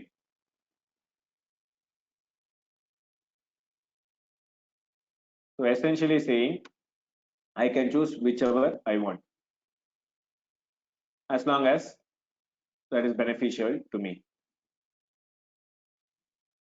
Now, the Indian Domestic Act also gives a benefit in section 91 where there are no tax treaties. What about situations where I do not have tax treaties with country? For example, India does not have a tax treaty with Bahrain. In such scenarios? It's a unilateral tax credit is given. So section 91 gives, the Act gives mechanism in such scenarios where you can take credit of your foreign taxes. Section 90 says, go to treaty and look at the treaty provisions, and according to the treaty provisions, you can claim your foreign tax credit. Now, having looked at this, one fundamental aspect that normally emerges is, look at the situation before your screen. A resident of country A wins a lottery in country B. A resident of country A wins a lottery in country B. Now, under the domestic laws of country A, casual incomes are not taxable. So lottery is a casual income. So let's assume in country A says no casual incomes are not taxed under the Domestic Act. But however, the treaty between country A and country B, the treaty says country B will have the distribution right or the taxing right. So country B can tax the lottery income. So therefore, under the domestic laws of, now interestingly, the domestic laws of country B also, lottery winnings are not taxable. Now, the question is, can country B use the treaty and thereby invoke its taxing right? So the fact is such a manner that, I am a resident of country A. Under my domestic law, casual incomes are not taxable. I win a lottery in country B. Under the domestic law of country B, also casual incomes are not taxable. But however, the treaty between country A and country B has a clause which says income from casual incomes or income from other sources or other source income, other incomes will be taxable in country B. Now, country B, can it invoke the tax treaty and then can it tax the resident of A? The answer is no, because as I mentioned earlier, tax treaties can only act as a shield. It cannot act as a sword. What I mean here is, tax treaties cannot create a taxing right. It can only relieve from double taxation. So therefore, in the given situation, country B cannot use tax treaty to tax this income, because under its domestic law is also not taxable. So therefore, if you look, the starting point should always be the Domestic Act. So that's why I started off with discussing some of the provisions under the domestic law. That's largely because if your domestic law exempt, there were some exempt incomes which we discussed in section 10, clause 6, clause 8, short stay exemption. If your domestic act exempts them, you don't even need to go to treaty. So first look at your domestic act, and if you're not taxable, then it is absolutely unnecessary for you to even go and look at the tax treaty. The door shuts there. You don't need to worry about the tax treaty. But if the domestic act is taxable, then you go to treaty and see who gets the taxing right, how much is taxed. So the domestic law acts as a gateway for you to enter into treaty. Then you follow the treaty regulation. So as I mentioned, it's distinct from taxing statute. It is a distributive rule. So in domestic act is separate and treaty is separate. And you can choose whichever is beneficial to you. So in other words, a treaty cannot impose higher tax burden or higher tax rate compared to your domestic law. Now, some of the examples of distributive rights in Indian tax treaty, on top of your mind, you can just have a look at it so that it can resonate with you when you analyze certain transactions. For example, you have exclusive rights will be given to country of residence. For example, capital gains on sale of shares, exclusive rights is given to resident of these countries. Mauritius, Singapore, Netherlands. Similarly, royalties with Egypt. If you look exclusive right to country of source, it's a P in India Bangladesh treaty. The country of source gets an exclusive right, and then exclusive right to country where poem is present. Shipping income. So normally shipping incomes are taxable only where they are resident, but the poem is present in other country, then other country will get the taxing right. So similarly, you have various different models. This is what I mentioned. These treaties are negotiated agreements, so they are not sacrosanct. You need to look at each treaty to understand how the allocation rights or distributive rights has happened. Just very quickly for your reference, treaties use these terms such as shall be taxable only in the contracting state unless may be taxed, so which means both the countries will get their taxing rights, and elimination of double taxation happens through credit mechanism.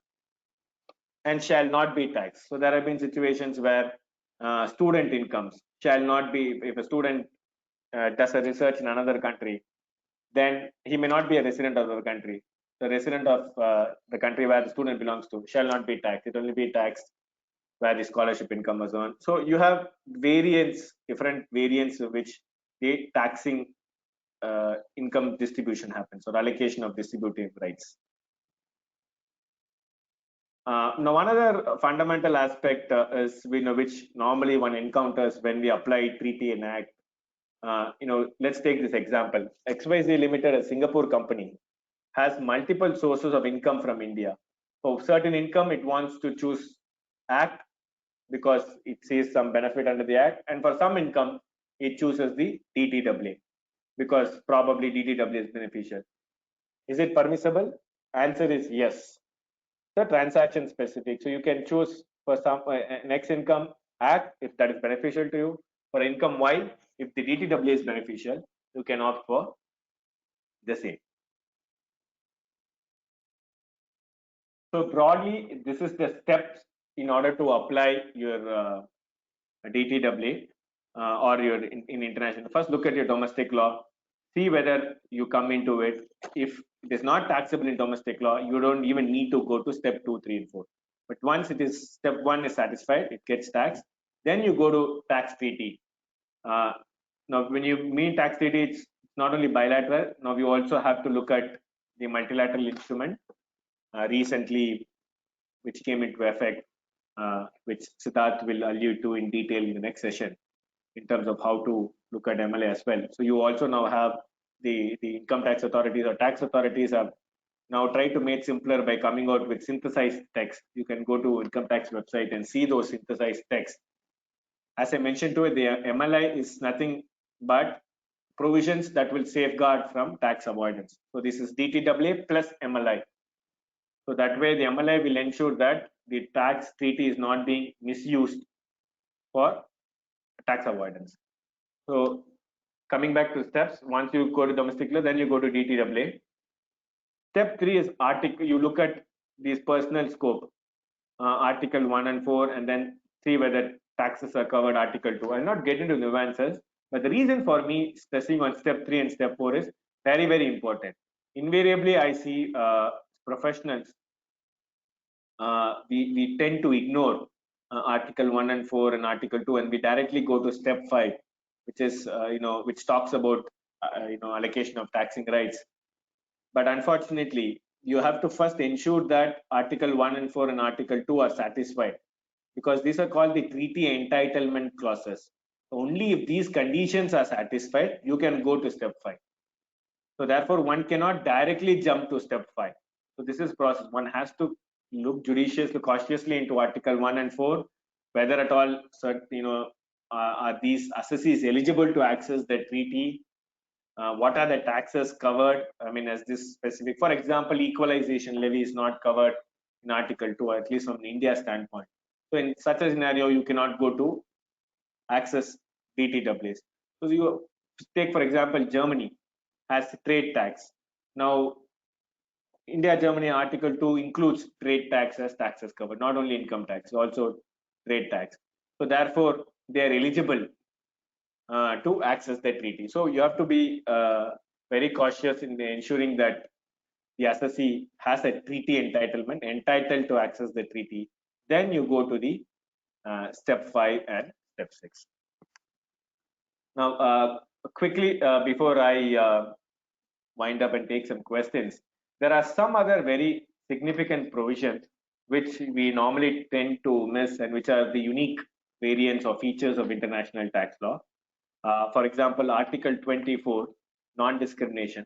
This is again an inspiration from WTO or the trade laws, where essentially, this gives you an advantage. For example, a non-resident is being discriminated by excessive tax in the other country. So one can invoke non-discrimination provisions to ensure that they are treated at par. Because one of the main objectives of tax treaties is to ensure there is neutrality. What I mean by neutrality is tax should not be an influencing factor for a decision making to invest, called capital export neutrality or capital import neutrality. So tax should not be a factor for one to decide whether to invest or not. Tax should be neutral and tax should be without any discrimination. So Article 24 provides for shelter and if a non-resident feel he's been unreasonably taxed in the domestic country, then he can always invoke Article 24 to bail him out and say, look, I'm not being treated at par with a resident of that state. Another aspect is the mutual agreement procedure. This is very significant. Reason being, this is the tax treaty dispute resolution framework. If there's a dispute that is emerging from the tax treaty, one can invoke the MAP procedures. Significant reforms, transformation has happened in the MAP framework, which I call it MAP 2.0. Now it's more, the process is very clear. Previously, one was in the wild as to whom should I go and apply, and the MAP dispute will be resolved between two states. So taxpayer will not be involved. Even now taxpayer is not involved, but at least now taxpayer is aware about what's happening. The conversation is kept abreast. So MAP had a lot of shortcomings, but the best part is the recent years, thanks to the MLI as well and the peer reviews, the MAP has got a complete overhauling, and today it's becoming a very effective tax treaty dispute resolution. Now, why it is very important, one need not go to the domestic courts, because already you take in India, the domestic courts are clogged. Go to state appeals, DRP, then go to ITA, then go to High Court, Supreme Court. By the time you get a dispute resolved, it take ages. The advantage with MAP is there are certain timelines specified, so at least you will get some sort of a certainty, and it is a treaty framework. So the competing authorities who negotiated, they know better in what background they are negotiated, so they may be in a better position to appreciate the facts better as well as the treaty points. But the only disadvantage is the MAP gives an option, that is, it only says the competent authorities can endeavor to. It doesn't mandate them to resolve. So it is not necessary that you take a dispute to the MAP that it needs to be resolved. It may also go unresolved. The competent authorities may also not decide to resolve. But where things are happening, things have improved a lot. So there is resolution happening. They're taking all steps to ensure that there is some resolution that is available. So MAP is a very significant tax treaty dispute resolution framework. Again, a couple of aspects. One, protocol. One needs to just not go to the treaty, look at the key provisions. Then you also have protocols, which are more like codicils or annexures. So please have a look at the protocol, because normally one tend to ignore reading the complete document we just go look at it, halfway look at only the substantive provision and then decide. But the protocol will have different, completely different aspects as well. So protocols are part of the DTAA. You normally find it at the end of the DTAA. So please, we normally tend to skip it and then go to, but please completely look at it and see if there's protocol. There may be some subsequent amendments. So all those things will be reflected in the protocol. One last aspect, which again, something which taxpayers can resort to, is the most favored nation clause. So again, most favored nation clause is kind of like a non-discrimination clause. So whereby many of the tax treaties which India has entered, especially with European countries, have MFN clauses. The MFN clause will ensure that whatever rates you have agreed, let's assume India enters into a rate of 10% with Netherlands, and subsequently the India-Netherlands Treaty says if you have entered with any other European country or OECD country for a lesser rate, then that rate will prevail.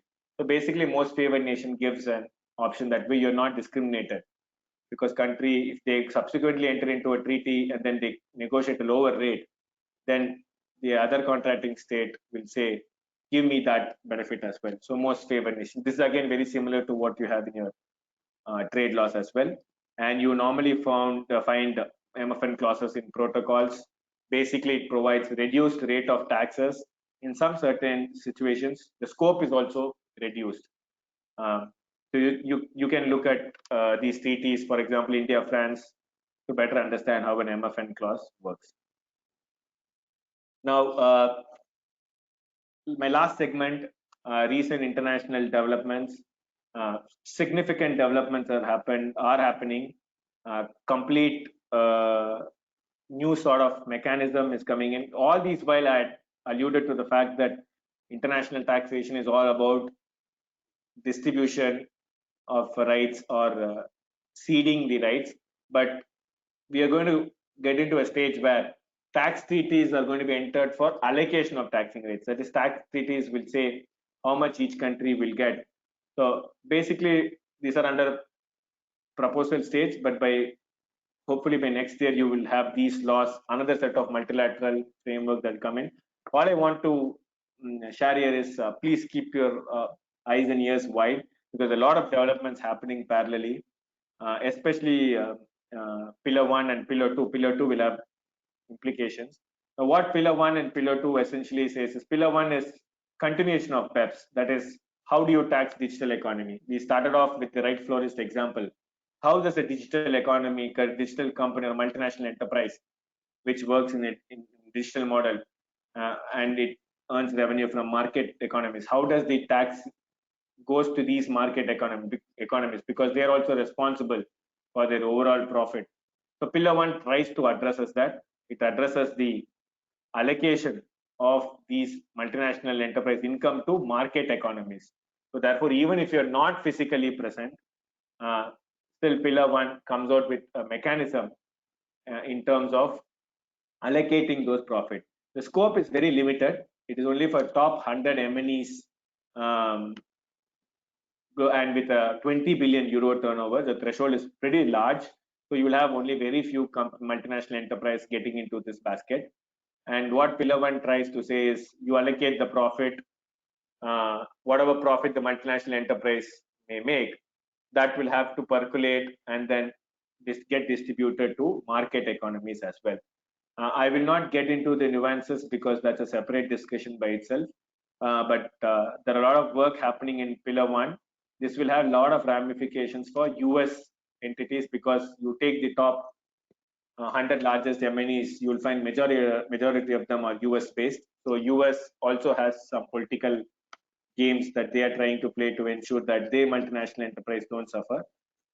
So notwithstanding the political influence on the technocratic element, there are a lot of happening, and we will soon get some final rules by late this year, and by early next year have a separate multilateral agreement that will be entered for allocation of taxing rights, allocation of taxation of these MNEs income to market economies, which are largely developing and low developing economies. Now, Pillar 2 is an anti-avoidance mechanism. basically to ensure that they want to avoid tax abuses or especially targeting the tax dodgers. So which means there'll be a minimum tax that will come in. So a multinational enterprise must have to pay a minimum tax. So gone are those days where it can park itself in a tiny tax haven. So essentially, Pillar 2 tries to ensure that there is some element of minimum tax that is being paid. So invariably, it will go to the home country where the multinational enterprise is situated. So therefore, it raises a question as to will it benefit developing economies? Because what if because the minimum tax, the income goes to the parent of the multinational enterprise. How does it go into developing? Probably this will induce developing economies to increase their headline corporate tax rate.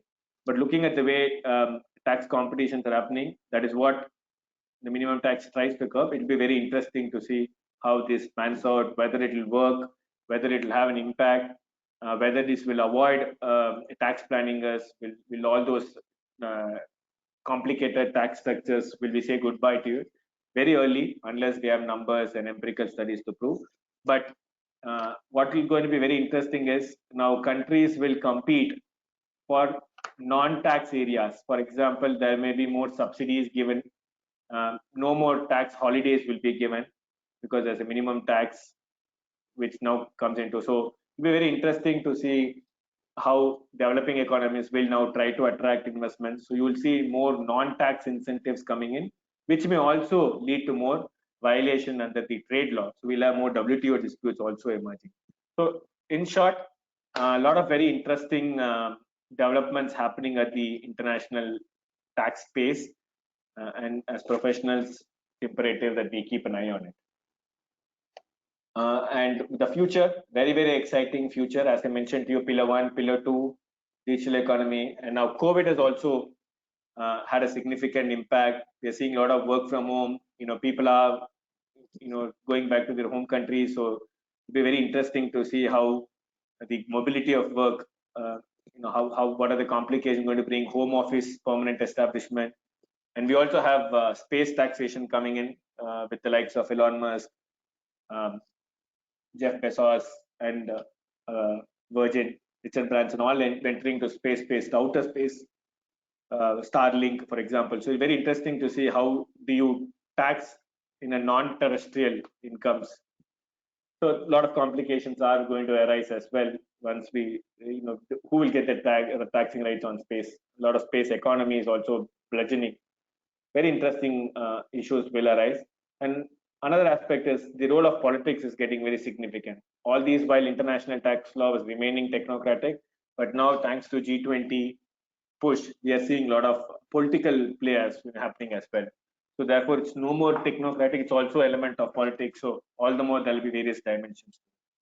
So in short, we're going to have some very, very exciting future. And as tax professionals, we have plenty to ponder about and plenty to work with and plenty to value add. And I'm sure, ICAI and we can definitely be partners to the nation building, providing right advisors and some quality policy advice. So with this, I'll stop and then I'll take quickly a few questions. I think we're running short of time. Let's share next screen.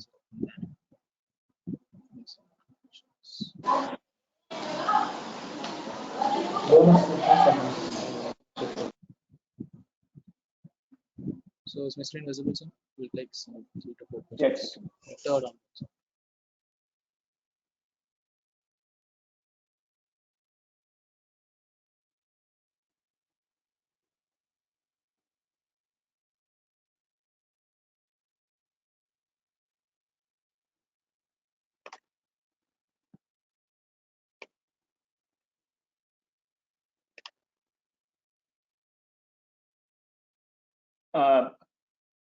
Silva, want to go to the first question?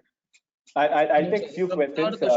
From third onwards, we can. Okay, so I may not be able to take. I don't want to eat Siddarth's time, and there may be some questions which may be addressed in the subsequent sessions as well. So I will take only yes, those. Yeah, you can take the relevant questions, sir. Rest to we'll see. We have something up to 8-9 questions. So we'll just see from third.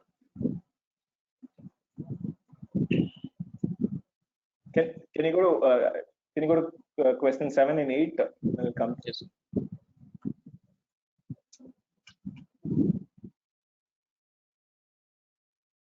Yeah, question number 7.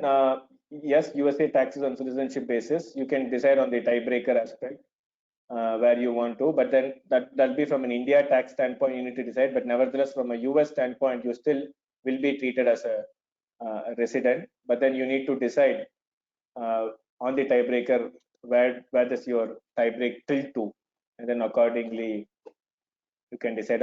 The complexity which the US treaty brings about is because of the peculiarity, since US taxes on citizenship and India goes by residentship. You always have this dichotomy. But I would suggest to have a close look at the treaty before you take a position on that. And if you have any issues, you can always resort to map as well to determine where does the tiebreak tilt to. Because invariably we try to choose the tilt in such a manner which favors the taxpayers, invariably ending up with litigation. We can avoid that now.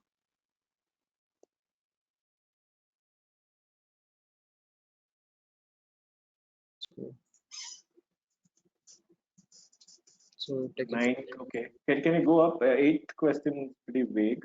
Can you go up, Selva? No, we have only up to 9 questions. 6. No. When I mean go up, go to the previous question.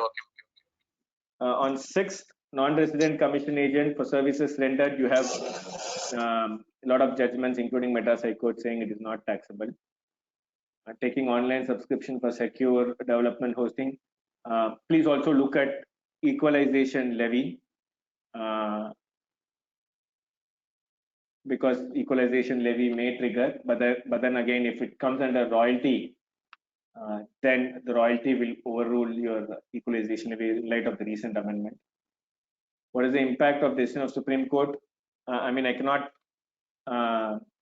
give it a single sentence, but I mean, one cannot take the Supreme Court judgment as painted with full brush, because I still believe one needs to be mindful, because the Supreme Court judgment still, in my view, has not covered certain aspects. So one needs to clearly look at the end user license agreement in detail to understand how does it work, and see where the rights are being assigned to, and then based on it take a decision. So one cannot take a sweeping stand that for copyrighted softwares royalty won't trigger. I won't subscribe to that particular view, which to me is very aggressive. What is the impact of global minimum tax in small Indian managed companies? No, global minimum tax also has a certain threshold, euros 750 million euros. So there is a base as well. It's only applicable only for those entities. It's not applicable for all companies. So SMEs can get out of global minimum tax as well. Question number 2, Silva. Publications. Online publication covering here. There are a lot of external service providers who provide latest case law. The institute is also through CTAX frequently updates on the latest. All right. Thank you very much. Thank you, sir. Another over to you, sir. Thank you, Siddarth. I've taken 3 minutes of your time. Thank you very much, sir, for your extraordinary presentation and lucid presentation. It's a real opening batting done by you, like Sachin Tendulkar. You have laid a very good foundation for the 3 days sessions. I'm not retired yet. So that was the basics required. But thank you very much for giving the insights into it, and that will be helpful for the members to go on for the future progress and sessions. If I may add, with Siddarth around, I can confidently say Virat Kohli is next coming. So. Excellent. Thank you. And I very warmly welcome Siddarth Banwat, sir. Very warm welcome to you to SIRC, and I would introduce you straight away without taking much of your session time. Siddarth Banwat is a partner in Wastwal and Associates at Chartered Accountants handling the practice areas of taxation, including international taxation, transfer pricing, transaction advisory, and implementation and valuations. He has been associated with the firm Ostwal and Associates LLP Mumbai since 2008 and is a partner since 2017. He has been advising various Indian and multinational clients on cross-border transactions, tax and transfer pricing issues, regulatory aspects relating to inbound and outbound investments, and representing various clients before tax and regulatory authorities and other appellate bodies for matters relating to income tax, including transfer pricing, international taxation, and foreign exchange regulations. He is a commerce graduate with computer applications from University of Nagpur, a chartered accountant, a company secretary, and an advanced diploma in international taxation from Chartered Institute of Taxation, UK, specializing in transfer pricing and Singapore taxation. He is a member of the managing committee and convener of the International Tax Committee of Bombay Chartered Accountants Society. He is also a member of managing committee of Western Regional Chapter of the International Fiscal Association, India branch, and is currently India representative on Young IFA Network Committee of IFA. He is appointed as ADIT champion for India for the year 2021. Congratulations, sir. And he has been actively contributing articles on topics relating to the international taxation, etc. And he speaks on topics relating to international taxation at study circles, seminars, events, courses organized by ICAI, BCAS, and CTC. He was a country reporter from India on the subject of anti-avoidance measures of general nature and scope, GAR and other rules, 2018 IFA chair. So with this, I introduce the speaker to you, my friends who are the attendees. Over to you, so for the second technical session on principles of interpretation of tax treaties, DTAA, and overview of MLI. Over to you, sir. Thank you very much. Thank you, sir. Thank you for your kind words of introduction. And good evening to everyone. Welcome to the national conference. After a lot of time, again, we are getting back to that routine of going on to virtual conferences. And I hope that all of you are keeping good health and are safe at your respective homes or offices, as the case may be, because there may be people joining from multiple places. Well, as far as the opening session is concerned, as rightly mentioned, you had a presentation from someone who's compared to Sachin Tendulkar, like an opening batsman. Continuing the same subject forward, I have structured the topic for discussion today for us is principles of international interpretation of tax treaties, which includes DTAA and now even in MLI, or some other broader principles which are there. And the way I've structured presentation, initially for the sake of completeness of the presentation, there are certain basic slides which have been captured, which I would just run past through to recap the previous session which you already had. Those would be just the minor overview of those topics which would have been covered in the overview. Idea is to understand how the interpretation of tax treaties is evolving now. It started somewhere in 1930s where the treaties were structured in a particular manner. There was a lot of development. The topic became hot in 1990s. For India, it became relevant in 2000s, and then, you know, though it was a practice, but it was not widely practiced.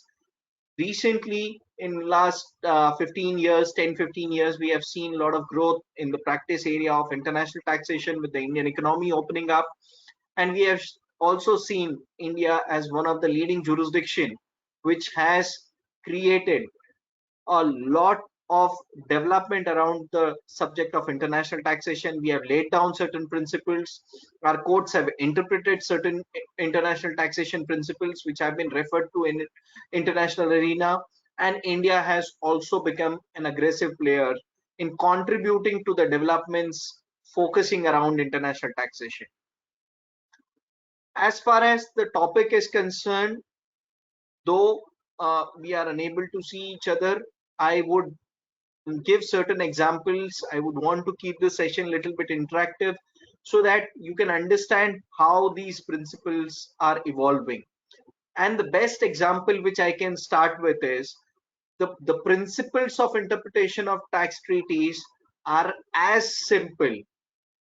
Believe me, they are as simple as principles of identifying the solutions or the cure for this COVID-19. So we have seen, how COVID-19 has evolved from day one. It is still evolving. We are seeing a new so-called variant or the wave as such, which is getting in. We have seen countries evolve over the period of time. Some people have adopted it, some people have faced the brunt of it, or let us say some people have actually made this as a part of life. So that's how the principles of interpretation of international tax treaties or international taxation are. They appear to be simple. Everyone want to give a suggestion, everyone makes an interpretation. How correct it is or how wrong it is, that is something which we can understand based on how these principles have been laid down over the years and what has been changing. Also, I completely agree with the comments made by Sudarshan that this space of international taxation, whatever has been done till now, we are seeing the times where whatever has been done will be undone, and there will be new principles which will be taking up because of the changes which are being taken by the way businesses are functioning their businesses, or the way digitization of businesses has impacted the economies world over. And that's why today, when we look at the way taxation principles are evolving, countries are struggling to frame domestic tax laws to take care of their domestic rights or their sovereign rights when it comes to taxation. Friends, as far as the term international taxation is concerned, I believe what has been defined has been explained, but in principle, when we talk about international taxation, we talk about the domestic law of the jurisdiction, where the provisions or the domestic law of the country which is a resident state. We talk about the domestic law of the country from where the income is generated, that's a source state. Or we talk about domestic law of multiple countries which are party to a particular transaction. And then there is a connecting factor called treaty, which is basically an agreement between the sovereign states. And that is where, when we look at the subject matter of international taxation, we are actually dealing with multiple interpretations and interchangeability of these interpretations. Reason being, domestic law has certain scope defined under its statute. It has interpretation based on its applicability in a particular jurisdiction. International perspective, when you look at the domestic law of other country, the interpretation will be based on its practice in that particular jurisdiction. And then we have a common law which governs both these jurisdictions transacting with each other, or common documents or common framework which governs these transactions. And that is where a treaty comes into picture, which is a bilateral or a multilateral agreement. But when we look at, in principle, when we look at the global tax rules which actually are created to take care of these differences between the jurisdictions, this is what is termed as the practice area of international taxation. And if we were to split this into different parts, it would be first domestic law provisions, which would be relevant when we look at the international taxation. Then we look at the treaty provisions, and we look at the foreign tax law provisions. And principally, if we were to divide globally jurisdictions, into broader categories basis which their taxing rights are determined. We would say that they are divided on the basis of source principle or a residence rule principle. As far as source is concerned, the state which taxes income based on the source of the site is that those jurisdictions are termed as source rule jurisdictions, and principally we see a lot of developing countries fall under those category. And another principle internationally known as resident based taxation regime, where the taxability or the right to tax on a person is determined based on the residential status or the citizenship per se. So residence based rule includes citizenship based taxation as well. And then there are certain jurisdictions which may have a mix and match of both these rules, and these jurisdictions are termed as hybrid jurisdictions. As far as another subset of source rule taxation is, there are certain jurisdictions which are still narrower in their source based taxation, and they are territorial taxation regimes where the tax is only levied on the activities which are conducted within the territory itself. They don't extend the source outside the territory. In certain countries like Singapore and Hong Kong, the principle of taxation is also linked to the income being repatriated into that jurisdiction, even if it is sourced outside of that jurisdiction. Unless it's repatriated back by the entity which is resident in that jurisdiction, it may not be taxed. So there are certain different principles which actually create these differences, and that is where interpretation of international tax laws, or when we look at tax treaties, it is relevant to understand what actually creates the difference of interpretation between the domestic statute and the international law principle. But what are we looking at when we look at the interpretation? As we all understood that the concept of international taxation, when it comes to an interplay between the domestic tax and the international tax, is principally to eliminate double taxation. Now, the double taxation, you very well understand, these are two types of broad classifications of double taxation: juridical double taxation or economic double taxation, whereby in case of juridical double taxation, what we understand is, if the same income is taxed in two or more countries because of the rule of residence or a permanent establishment or a source-based rule, that principle results into double taxation, which is juridical double taxation, because the same element of income is going to be taxed in two different jurisdictions based on different principles. Second concept is economic double taxation, where income taxed twice in the same country, but it is taxed in the hands of two different people. Now, when I correlate this particular concept in the context of domestic law, we have rules or the provisions under the Indian Income Tax Act itself, where domestic income gets taxed in the hands of two different people. Same income may get taxed under two different provisions, and the best example is 56(2)(10), which charges tax based on the differential valuation, or if the underlying property or the asset which is transferred, or the funds which are transferred to the recipient at less than fair market value. At the same time, we have provisions of 50CA or 43CA, as the case may be, applicable in the case of transferors if the transaction is undertaken at a less than fair market value. Now here we look at a principle where both parties will be taxed on that differential portion, but it will be under the same statute, but the taxation will be levied on two different people. Now, what creates these kind of taxation? And if you look at the conflicts which may arise, which may require principles of interpretation to be invoked, and to look at those documents or treaties or the commentaries for that purpose, we need to understand what actually we are trying to resolve by looking at these underlying international tax literatures. So if you look at the conflicts which arises, First conflict is in case where there are dual residences which are created by virtue of two domestic law principles. Someone in the previous session had put across a query to Sudarshan that what happens in case a US citizen is also resident in India, has income in both the jurisdiction, can a particular position be taken to avoid double taxation?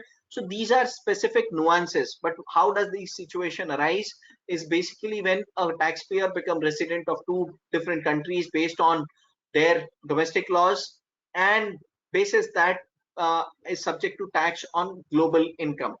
Let's say in such scenario, what may happen is both jurisdiction may impose their right to tax. That is where you go to treaty, a particular article, Article 4, which determines the residential status through a tiebreaker test, may resolve that dispute of double residency.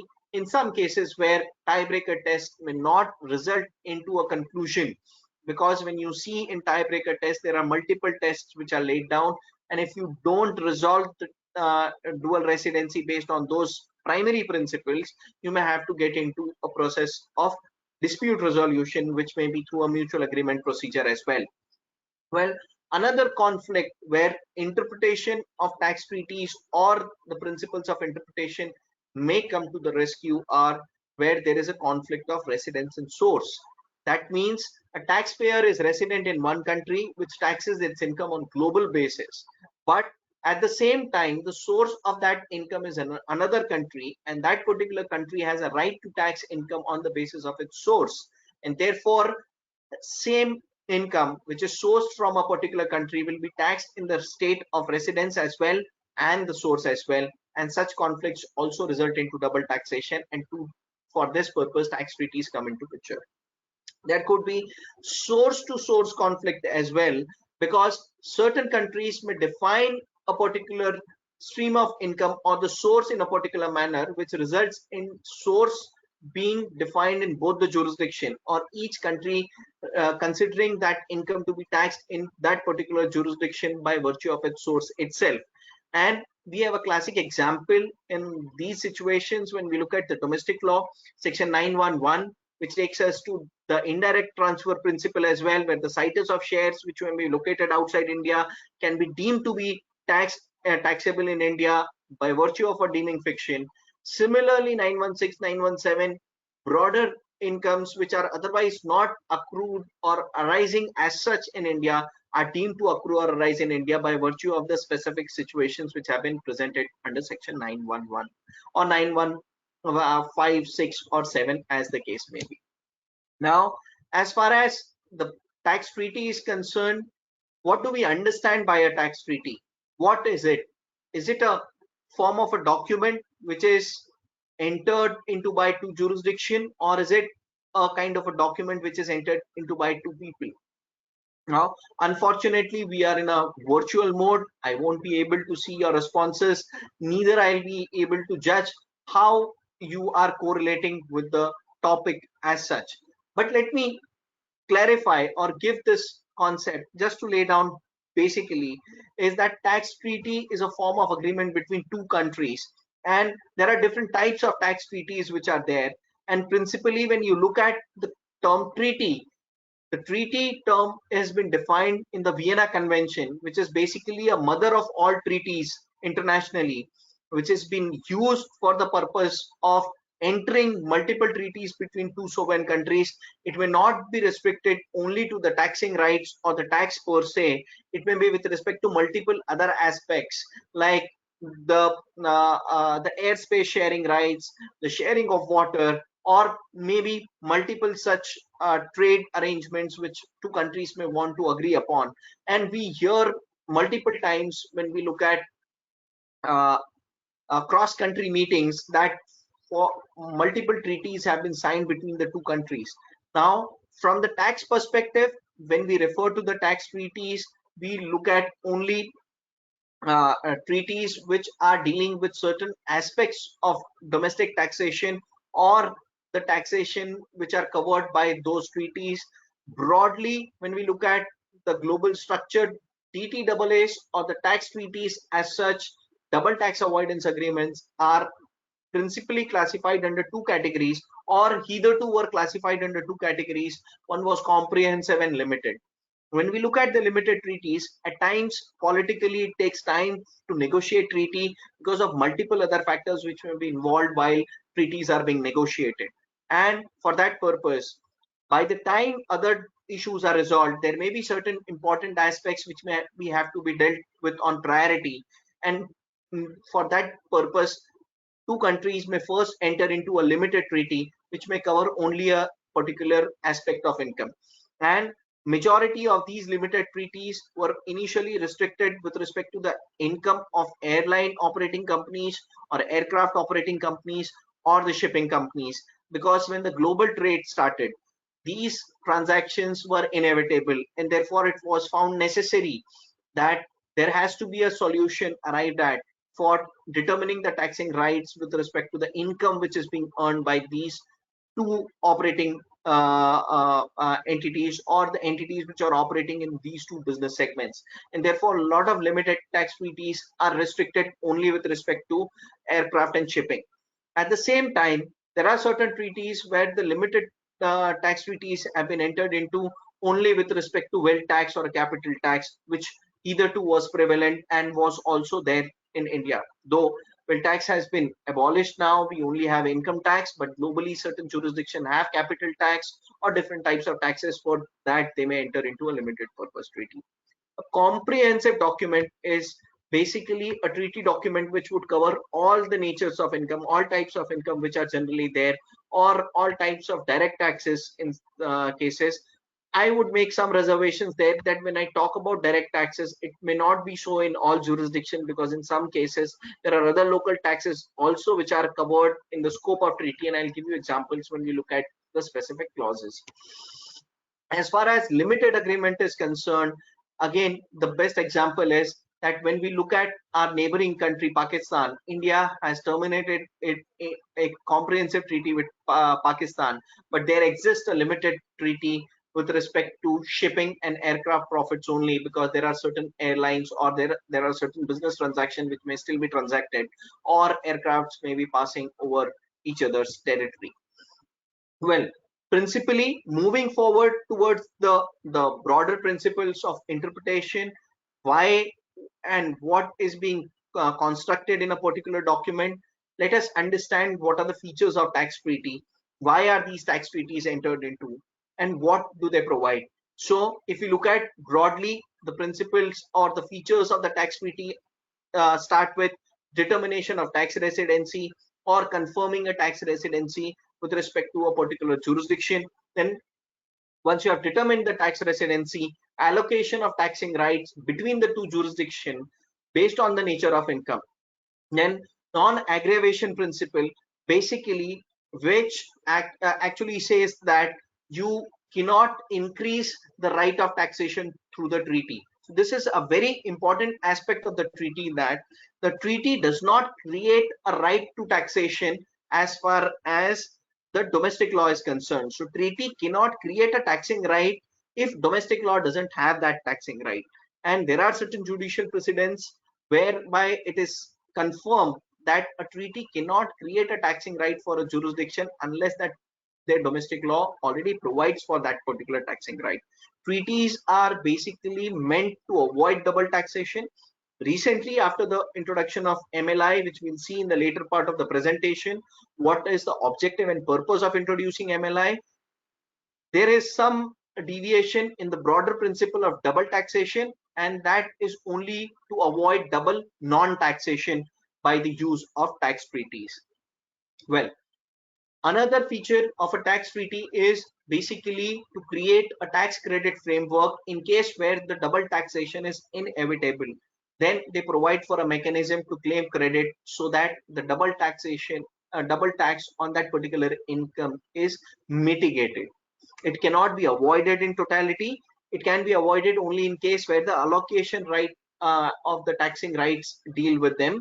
In case if they are still taxable on a particular basis or restricted up to a particular rate, tax credit mechanism can be helpful in that manner. Treaties were also used for the purpose of creating a mechanism to exchange information between two jurisdictions, to cooperate with each other with respect to tax evasions, and provide information to each other in a particular specific basis, which was provided hitherto in the treaty. Then the important aspect is limitation of benefit, which is mostly an anti-avoidance principle, that is basically limiting the benefit of the treaty in case if a non-genuine benefit is being taken by the contracting states resident in either of the countries. But friends, when I talk about these features, these features we are concentrating mainly on the double tax avoidance agreements. Now, there are certain specific treaties which have been entered into subsequently by India and multiple other countries, which have taken up some of these aspects in totality and created tax treaty network or a treaty network for dealing with only that particular aspect. And exchange of information is one of them. There is a common reporting standard. There is an automatic exchange of information agreement which has been signed by more than 90 plus countries globally, where information is being exchanged on automatic basis. And there are tax exchange information agreements which have been entered by jurisdictions which have taxation, but with jurisdictions which do not have taxations or are termed as tax havens in that sense. So there are other types of tax treaties or treaties which have now become prominent, and therefore when we look at the features of the treaty, we need to understand that there are, depending on the nature of the treaty, a particular underlying principle may be covered by that particular treaty itself. Now, what is the objective of a tax treaty? When we refer to tax treaty in the sense double tax avoidance agreements, is basically to grant a relief in case if income tax is being paid by a particular person in two jurisdictions, and in case if there is a chargeability or in a particular jurisdiction based on the allocation right, how much it should be allocated to a particular jurisdiction. Then exchange of information or prevention of evasion between, or cooperation between two countries for recovery of taxes, that is something which is broadly covered by the broader framework of the tax treaty. Now there are certain broader principles which have been laid down, with which the concept of tax treaty was laid down, and those other principles are to create equity and fairness between jurisdictions so that taxpayers can conduct their businesses in a manner which doesn't result into heavy taxes or making businesses unviable because of the tax implications per se. Also at the same time creating certain provisions or certain framework to give neutrality and efficiency in operations and administration of the tax framework, so that at the other side taxpayers are not in a position to take advantage of the treaty network in a manner that there is no tax being paid in either of the jurisdiction. And also one of the important factor which actually monitors the treaty negotiation is the promotion of mutual economic relation, which is done through trade and investment between the two countries. And one such example which I would like to give in this context is the treaty which India has with Mauritius. Though when we look at or refer to the treaty of Mauritius, there are a lot of controversies which have been created, and when we look at the news articles or the news representations, we understand that the Mauritius treaty is the most abused treaty and it was only created for obtaining tax benefit. But not so. If you look at the real principle of the tax treaty which was entered into by India with Mauritius, there are multiple political and non-political reasons, and the primary reason was to promote more trade and economic relationship with the African countries through Mauritius, because Mauritius has a very broad network of trade agreements with African jurisdiction, and that is where a treaty was first entered into. And at that point in time, it was not envisaged that the taxing right with respect to capital gain should only be with the resident state.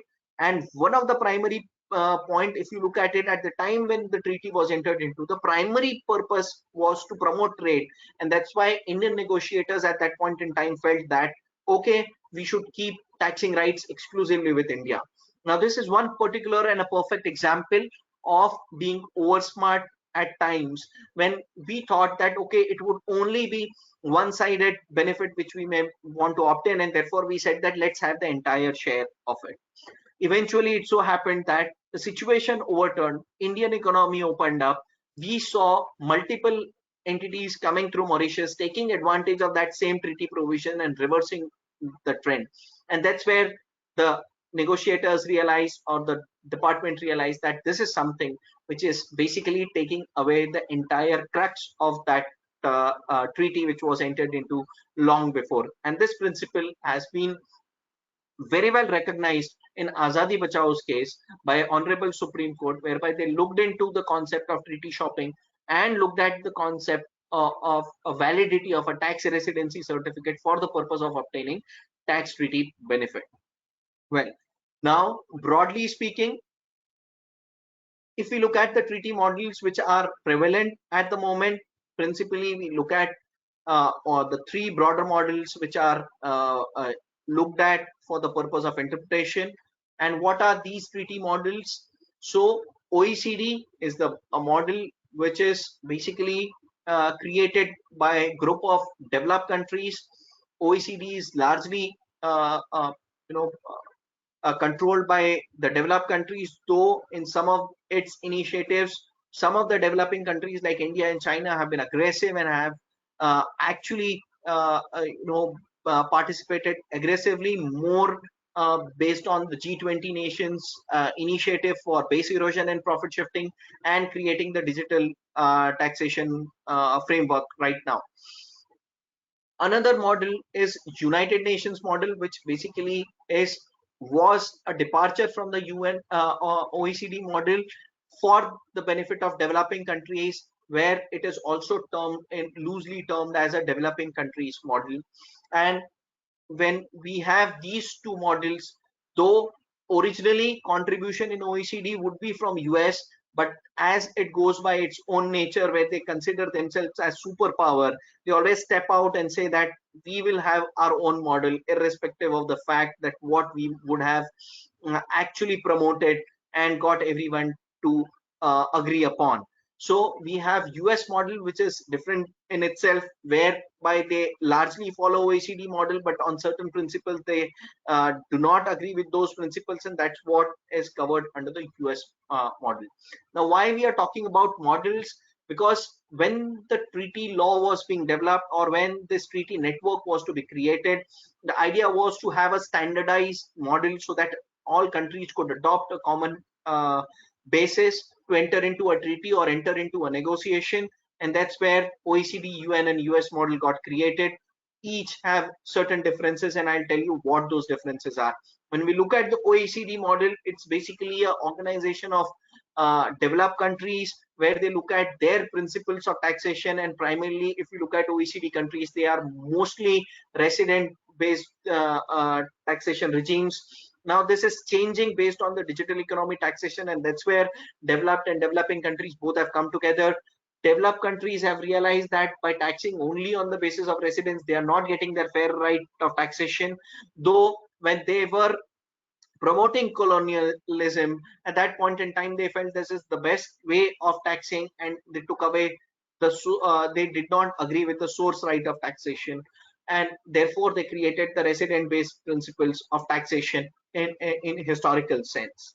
But if you look at the current structure, OECD has more than 37 members. India is still not a member of OECD and still an observer. But when we look at the modern law development processes, India is one of the major contributors to the new law, new development, which is around digital taxation. United Nations model, basically it's meant for less developed countries, so that the taxing rights of the developing countries or lesser developed countries or underdeveloped countries are taken care of. These are jurisdictions which are taxing, or which are having statutes on the basis of source rule. And principally, why these countries have a source rule taxation, we may also correlate, because majority of these developing countries generate their income from the local natural resources or the activities which are conducted in their jurisdiction, and that's why they follow the source rule principle. As far as India is concerned, India largely follows UN model, but there are multiple jurisdictions with whom India has also followed OECD model. Basically, in nutshell, I can sum up that India is the country which follows the most suitable model which actually benefits India. And that's not a wrong approach when it comes to the sovereign rights of recovering due taxes. And believe me, friends, this is something, this approach of India has given us bread and butter, because as tax professionals or professionals, we have created a lot of opportunities, or we have got a lot of work opportunities because of the conflicts which have been created because of these broader models which are conflicting in nature, or they may create differences in nature. And that's why we are discussing this particular topic at this forum. US model, it is broadly aligned with the OECD model, except for certain modifications which are aligned to the US tax principles, as US has a different two-tier taxation system. So broadly, US model only covers the federal taxes which are there in USA, and they keep on negotiating based on the treaty partner, and then they make certain model modifications. Prior to these broader models being adopted, there are certain specific local models which were there based on the regional factors which were affecting certain countries. And those, one of the prominent model was Andean model, which was initially taking care of special interest of certain developing countries which are more based on their local natural resources, and they had exclusive right to tax on the basis of their source of income. They did not give any right to tax to the resident based jurisdiction. Well, but when we look at the overall OECD model, it principally did not have certain elements of taxation, like fees for technical service was not originally part of OECD model. It was there in the UN model, and then OECD concurred with those fees for technical services or fees for included services to be included in the treaty model by itself. So this is one of the variation between the models which is there. Will not take a lot of time on that. Now quickly we'll run through the process as to how India actually, how the Indian treaty law is structured. So when we look at the Indian law, the primary right is given by the Parliament. Basically, Parliament has been given right to legislate the matters which are related to the taxation. And then we look at entry 14 in the list 1 of Schedule 7 of the Constitution, which provides India right to enter into treaties and agreements with foreign countries, and also implement these treaties and agreements with foreign countries in the manner as it may be laid down by it. Now, thereby, if we look at it, there is a delegated legislation. Parliament can delegate these rights under a particular tax law or a law.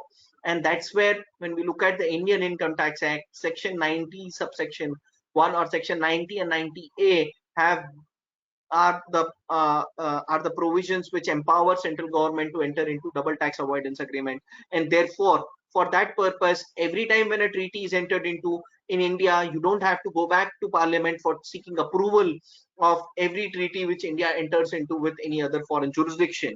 In some of the countries, there is a principle that every treaty which has been entered into by a particular country needs to be presented before the Parliament or their particular forum which governs the government, and there it is discussed, and then it is, once it is approved by majority, it is entered into. In India, we do not have that approach. We have a delegated approach, whereby the primary purpose of entering into treaties to basically provide relief of tax, avoid double taxation. Now it is also to avoid double non-taxation after the amendment which has been introduced. In practical terms, when we look at the exact department or the division which looks into the treaty negotiation part, so basically it forms under the foreign affairs. So part of conduct are part of the foreign affairs ministry. Then authority to conclude tax treaty is designated by central government under Section 90, which has been explained. The person who goes and negotiate on behalf of Ministry of Finance is Joint Secretary, which is also part of CBDT. It falls under the Finance Ministry. These are not part of department per se, but yes, they form part of CBDT as a broader structure, and they go and negotiate with the lawmakers of the other country based on whatever the principles they may have. Now, with this background, we come to a broader structure as to how a tax treaty looks like and what it deals with. Then we go to the principles of interpretation, which are provided specific to a particular treaty. And when we'll go to the principles of interpretation, which are governing the broader interpretation basis, which otherwise are not covered by the commentaries or the specific tax treaties per se.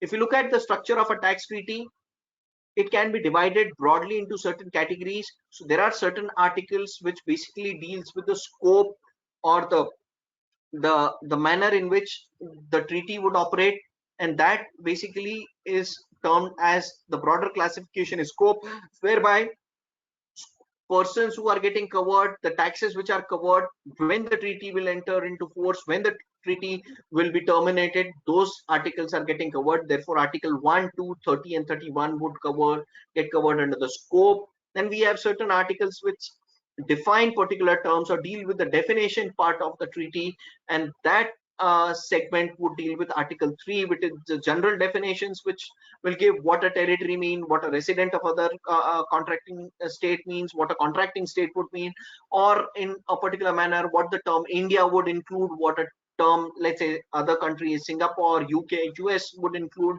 and so on and so forth. So broader terms would be governed by Article 3. Article 4, which specifically deals with the concept of residence or the definition of the residence, which is applicable as far as the treaty is concerned. And Article 5 defines the term permanent establishment, which principally applies in case of enterprises or businesses which are conducting business through a permanent structure or through a continuous presence in another territory. So that is the concept which is defined and classified under the category of definition. Then we have a very prominent aspect, which is basically anti-avoidance. Basically, these articles get invoked in order to disregard the benefit of the treaty in case if the treaty is being used only as a measure of tax avoidance.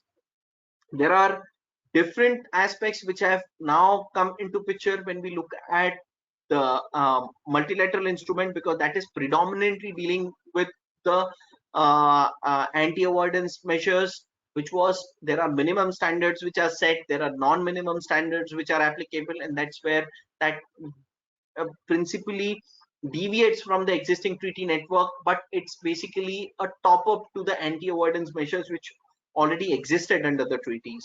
So you look at Article 9, which is basically dealing with the related party relationship, which is otherwise referred to as transfer pricing under the domestic law. Article 26, which is exchange of information, and Article 27, assistance in collection of taxes. Even in this particular segment, we can say that limitation of benefit clause would come into picture in certain categories. Then another segment would be elimination of double taxation, which is basically how the double tax can be avoided, Article 23 in the broader model framework, and our mutual agreement procedure, where you can actually resolve dispute relating to double taxation through mutual agreement procedure. Mutual agreement procedure can also be classified as a dispute resolution mechanism in case if there is a conflict between the classification of income. When it deals with the avoidance of double taxation, it could be covered under the elimination of double taxation as well. There are certain miscellaneous provisions which are basically dealt with non-discrimination, diplomats, and territorial extensions of the treaties. But these broader classifications do not deal with any specific nature of income. These are the broader framework of the treaty, where they deal with different aspects of features of the treaty. When it comes to the substantive provisions which are used in day-to-day life, we classify them in the category of substantive provisions, basically which deals with a particular nature of income, particular category of income, and then decides the taxing rights with respect to that particular income. So there, if you look at the structure, Article 6, starting with Article 6, which deals with immovable property, Article 7, which deals with business profits, Article 8, which generally deals with shipping or aircrafts in certain treaties. Article 10, dividend. Article 9 was already covered as a related party transaction and anti-avoidance. Article 12, royalty, and in some cases it could be fees for technical services as well, or in some cases you may find Article 12 or 13, two separate articles dealing with royalties and fees for technical services respectively. Article 13, as per the broader model principle, capital gains. Article 14 deals with independent personal services. Article 15 dealing with dependent personal services. That's the salaried income versus the consultancy income or the professional income. That's the classification. There are certain minor specific nuances when we look at those particular articles, which you will get to know when you look at specific treaties. Article 16 deals with the director remuneration or a director sitting fees related income, which certainly is only a limited scope per se. Article 17 deals with the income of specified people, which are artists or sports person or performers per se.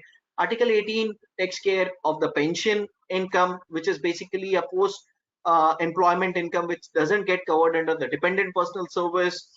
Government services.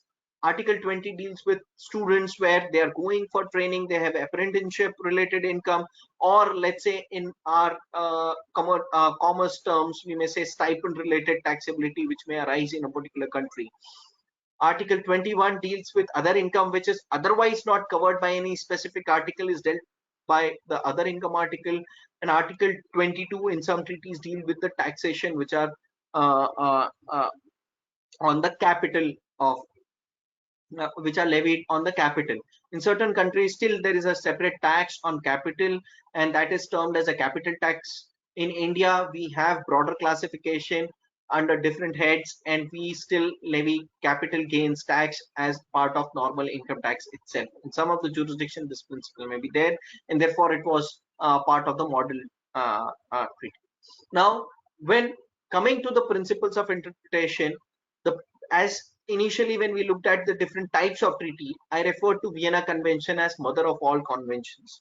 Now what is this Vienna Convention? Basically it's a treaty in itself, but it's multilateral treaty where everyone has come together and created a framework as to if globally one has to enter into a treaty, what those treaties should be, and in case where there is a conflict of uh, uh, interpretation, or where there is a conflict on the principles which the treaty should be governed by, Vienna Convention will be the broader document which will be referred to for entering into the treaties, so that there is no hodgepodge which is created by multiple jurisdictions by interposing their own terms and conditions and never concluding contracts and agreements when it comes to two sovereign countries. So if you look at the Vienna Convention, this is one of the primary source of interpretation of international conventions, international treaties, and one of that treaty is also tax treaty, where the principles of Vienna Convention come to the rescue at times when the interpretation or the broader principles of interpretations are to be referred to.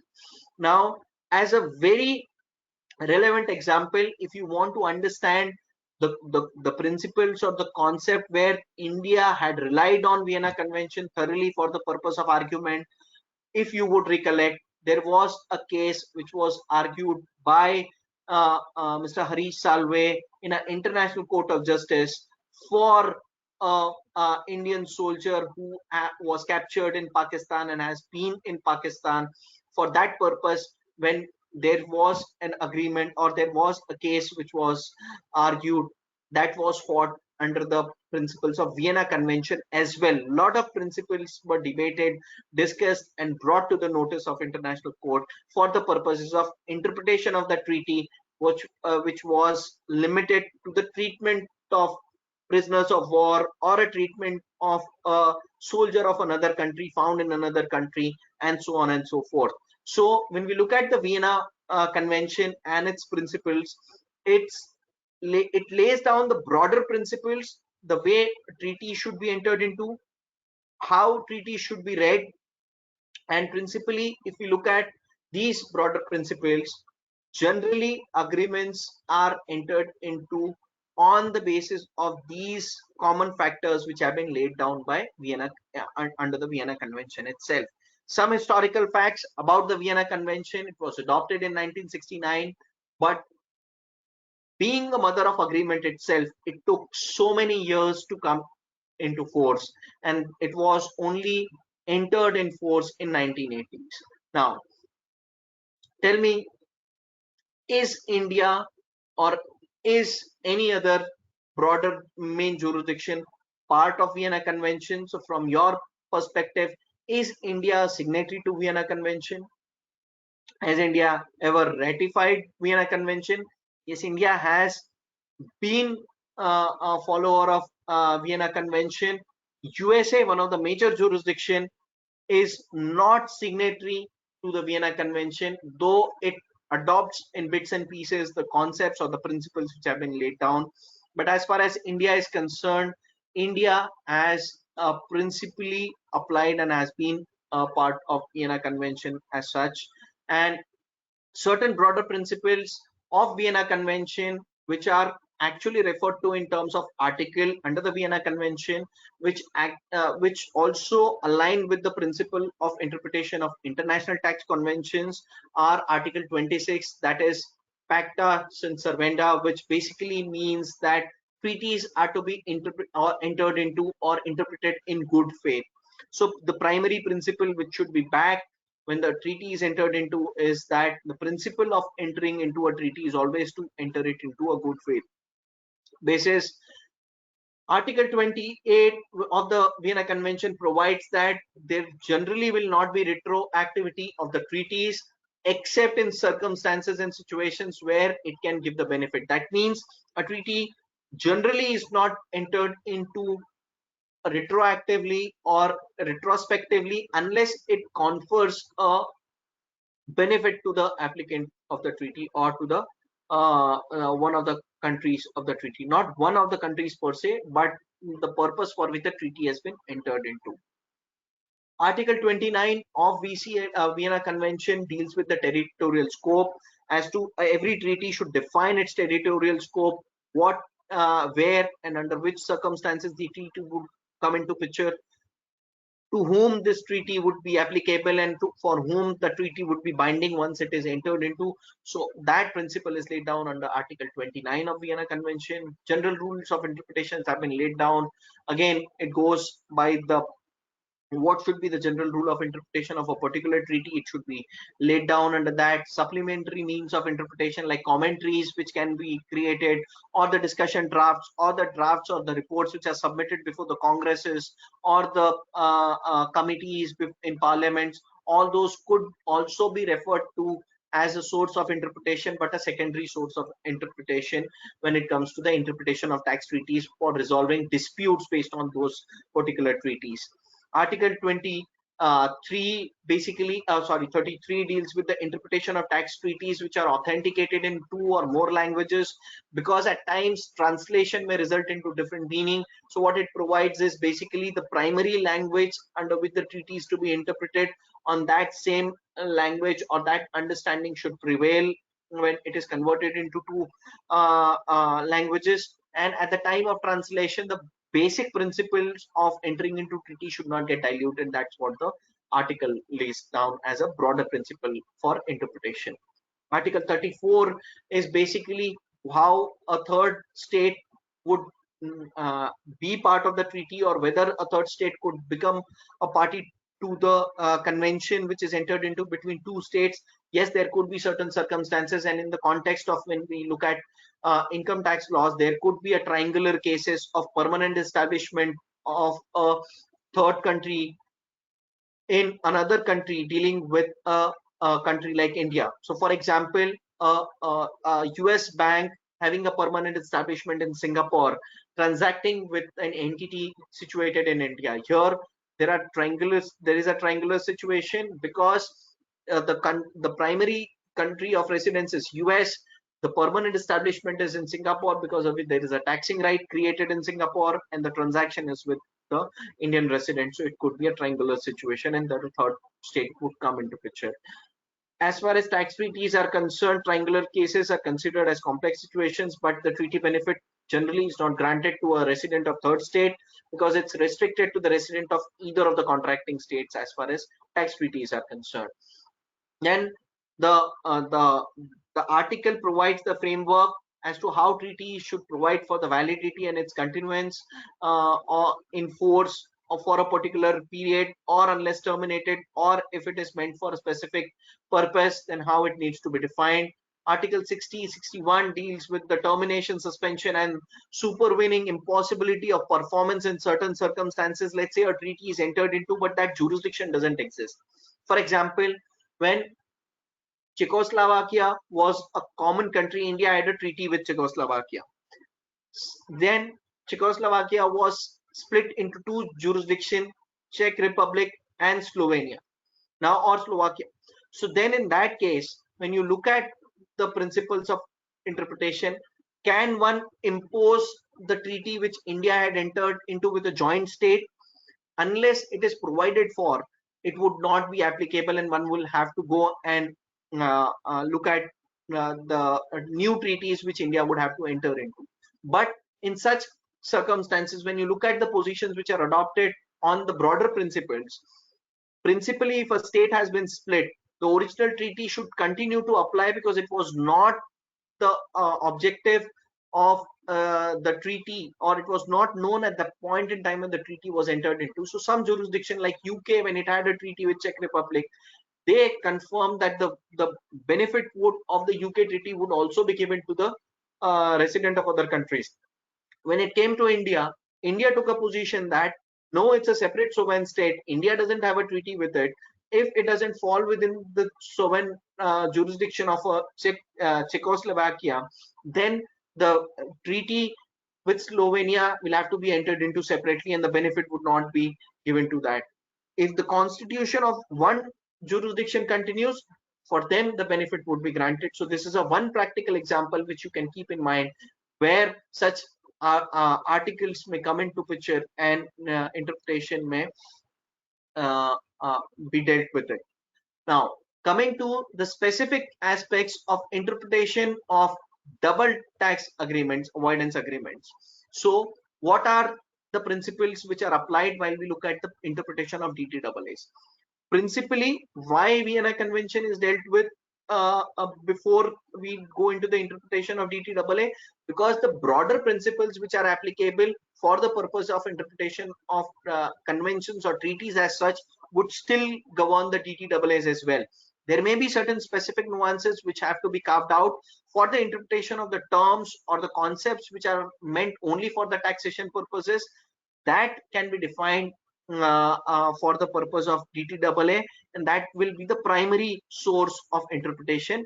In case of a broader principle related issue, one may always refer to the Vienna Convention in case these there are conflicting views which are emanating as far as the DTAAs are concerned. So the broader principle as aligned with the Vienna Convention is that treaty has to be interpreted in good faith, and it should give the meaning which otherwise in the ordinary term it would give to a person who's dealing with the taxation of those two jurisdictions, and the object and purpose for which the treaty has been entered into should be kept in mind while interpreting the treaties. Now, as far as the source or the documents, underlying documents which are to be referred to for the purpose of interpretation of tax treaties, commentaries, that is basically when we look at the model convention, along with model convention there are commentaries which are given, and along with commentaries there are positions which are given by the countries in the form of reservations or objections to a particular interpretation which has been adopted in the commentary. So commentary is basically to make it more elaborative, and where multiple countries' position may come into picture which may not be captured in the primary model agreement or underlying agreement. Those interpretations come through the commentaries. At times DTAA themselves may be made specific and they can define those specific terms, and if we see newer treaties, the term transfers are being defined in the treaties by the Indian government where the new treaties are being entered into, or certain specific terms are being given specific meaning for the purposes of treaty. And one of those decisions which we also looked at is the controversy around the software taxation, where the concept was also debated or considered by Supreme Court was that in some treaties the term software has been included as part of royalty or as part of copyright per se, whether in those cases software would by inclusion of the term software under the treaty, would it override the primary concept of royalty? And Supreme Court has decided that even if the word software is included as part of the copyright, so long as it's not a right to use a copyright, it would still not get covered by that. That's the view which has come from Supreme Court, though as rightly mentioned by Sudarshan as well, the decision has actually not captured all the nuances, but in principle it has covered a lot of aspects of software taxation as far as India is concerned.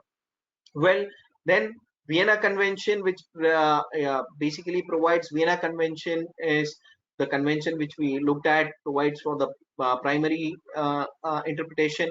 In some of specific cases, when we look at the countries like USA, there is a technical explanation which is attached to the treaty. So therefore, those specific explanations may come to the direct rescue for the purpose of interpretation of the treaty. The conflict would be that technical explanation is not mutually adopted document. It is a technical explanation of US government with respect to the treaties which US has entered into with India, and India may not always agree with that particular interpretation because that technical explanation has not been mutually agreed upon.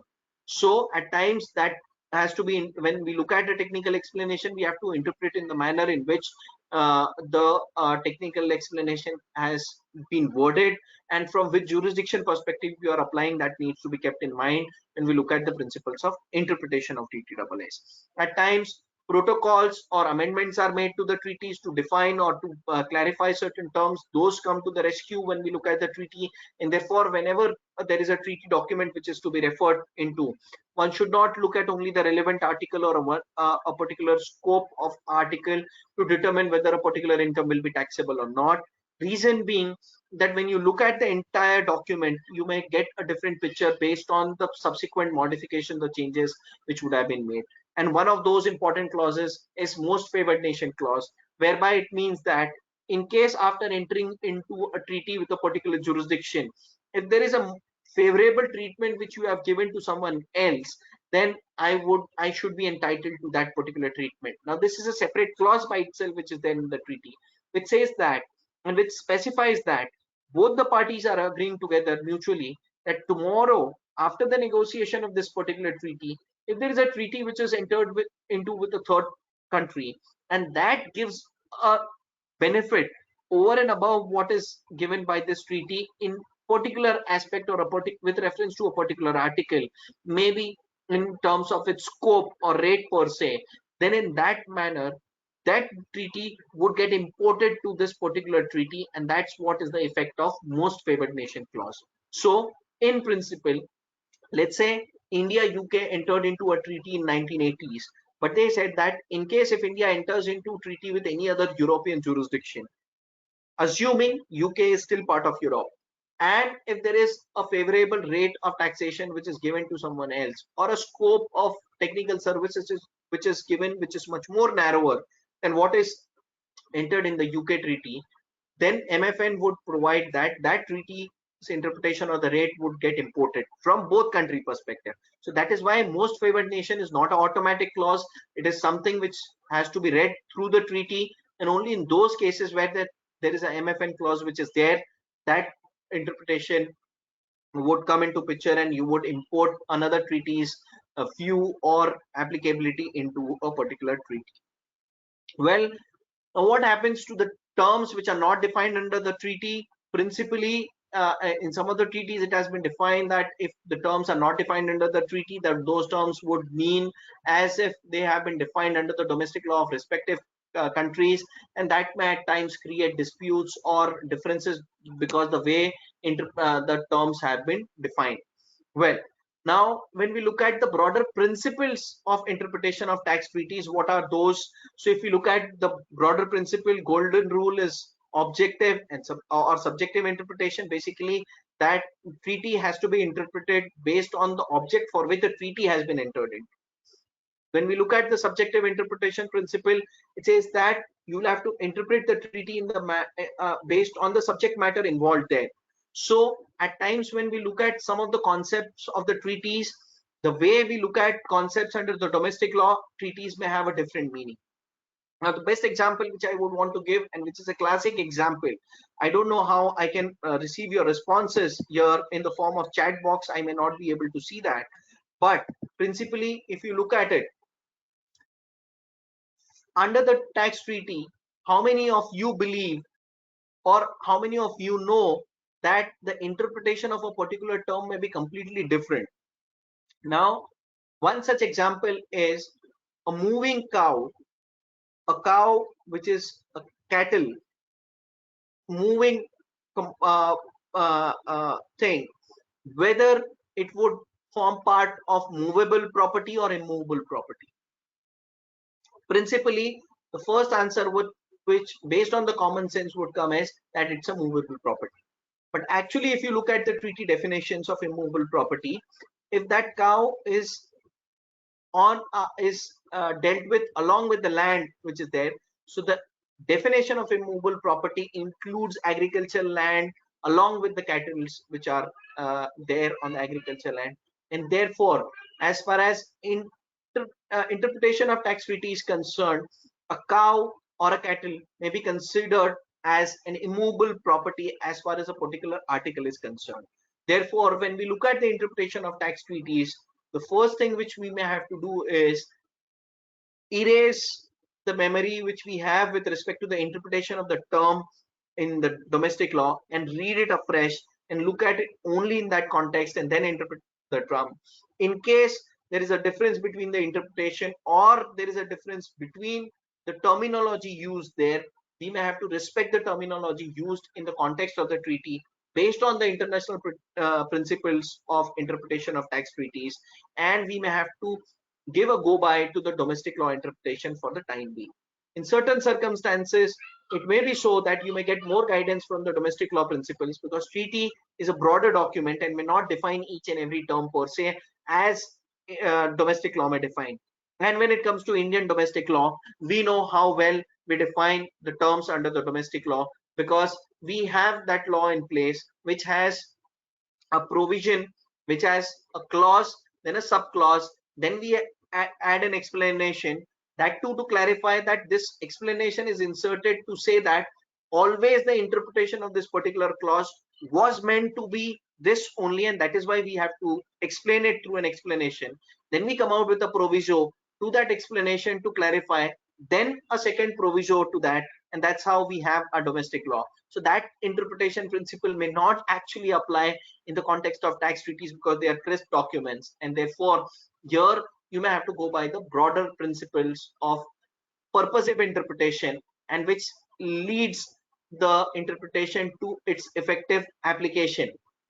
Now, when we look at a concept of interpretation of tax treaty, principles of contemporanea exposure, basically that means that the interpretation which is to be given by the treaty has to be understood in the normal parlance as it is applicable with respect to that particular concept.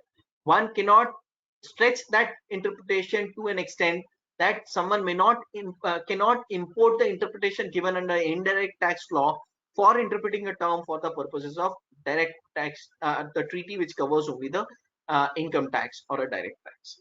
Well, then the approach for interpretation has to be integrated, and therefore you have to look at the holistic document per se, and then one has to make an interpretation with respect to the treaty which is there.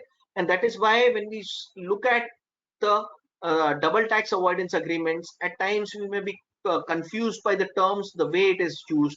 But if you actually put a real word in replacement of those terms which are used in the treaty, the interpretation becomes much simpler. For example, at times it is, the articles are worded like this: a resident of a contracting state deriving income from a in the other contracting state shall be taxed only in that contracting state. Now, what is that contracting state? So here you will have to decide, start interpreting that a resident of a contracting state. So let's say resident of India, if derives income from other contracting states, so let's say Singapore in this case, and in such scenario, that income which is derived by a resident of a resident of India in Singapore would only be taxed in Singapore. That means only exclusive right of taxation is given to Singapore. So such principles, liberal and straightforward interpretation principles have to be applied while reading treaties. You should not complicate things in which may result into benefit which are far-fetched in nature, and at times there may be conflict of meanings which may be granted. Let's say the example which we day to day routinely use in the context of treaties is the term definition of the term royalties and fees for technical services, because 916 and 917 define them very broadly, whereas the treaty wordings or the definition which is defined under relevant article defines them narrowly, and therefore at times we may result into interpretation that treaty is more beneficial as compared to the domestic law principle. Well, in the context of India, generally, if treaty doesn't define a term, we'll have to go to the domestic law. But there may be conflicts in such circumstances also where the term is defined differently under two domestic law. For example, there are certain treaties where the conflict of dual residency of companies are resolved based on the place of effective management. Now, the term place of effective management may be defined separately or differently in India and Mauritius. Now, let's say you are defining the term place of effective management under both the domestic law, which interpretation would apply? And therefore, that could result into a conflict again, and for which you may have to resolve the conflict through the mutual agreement procedure or a dispute resolution process itself.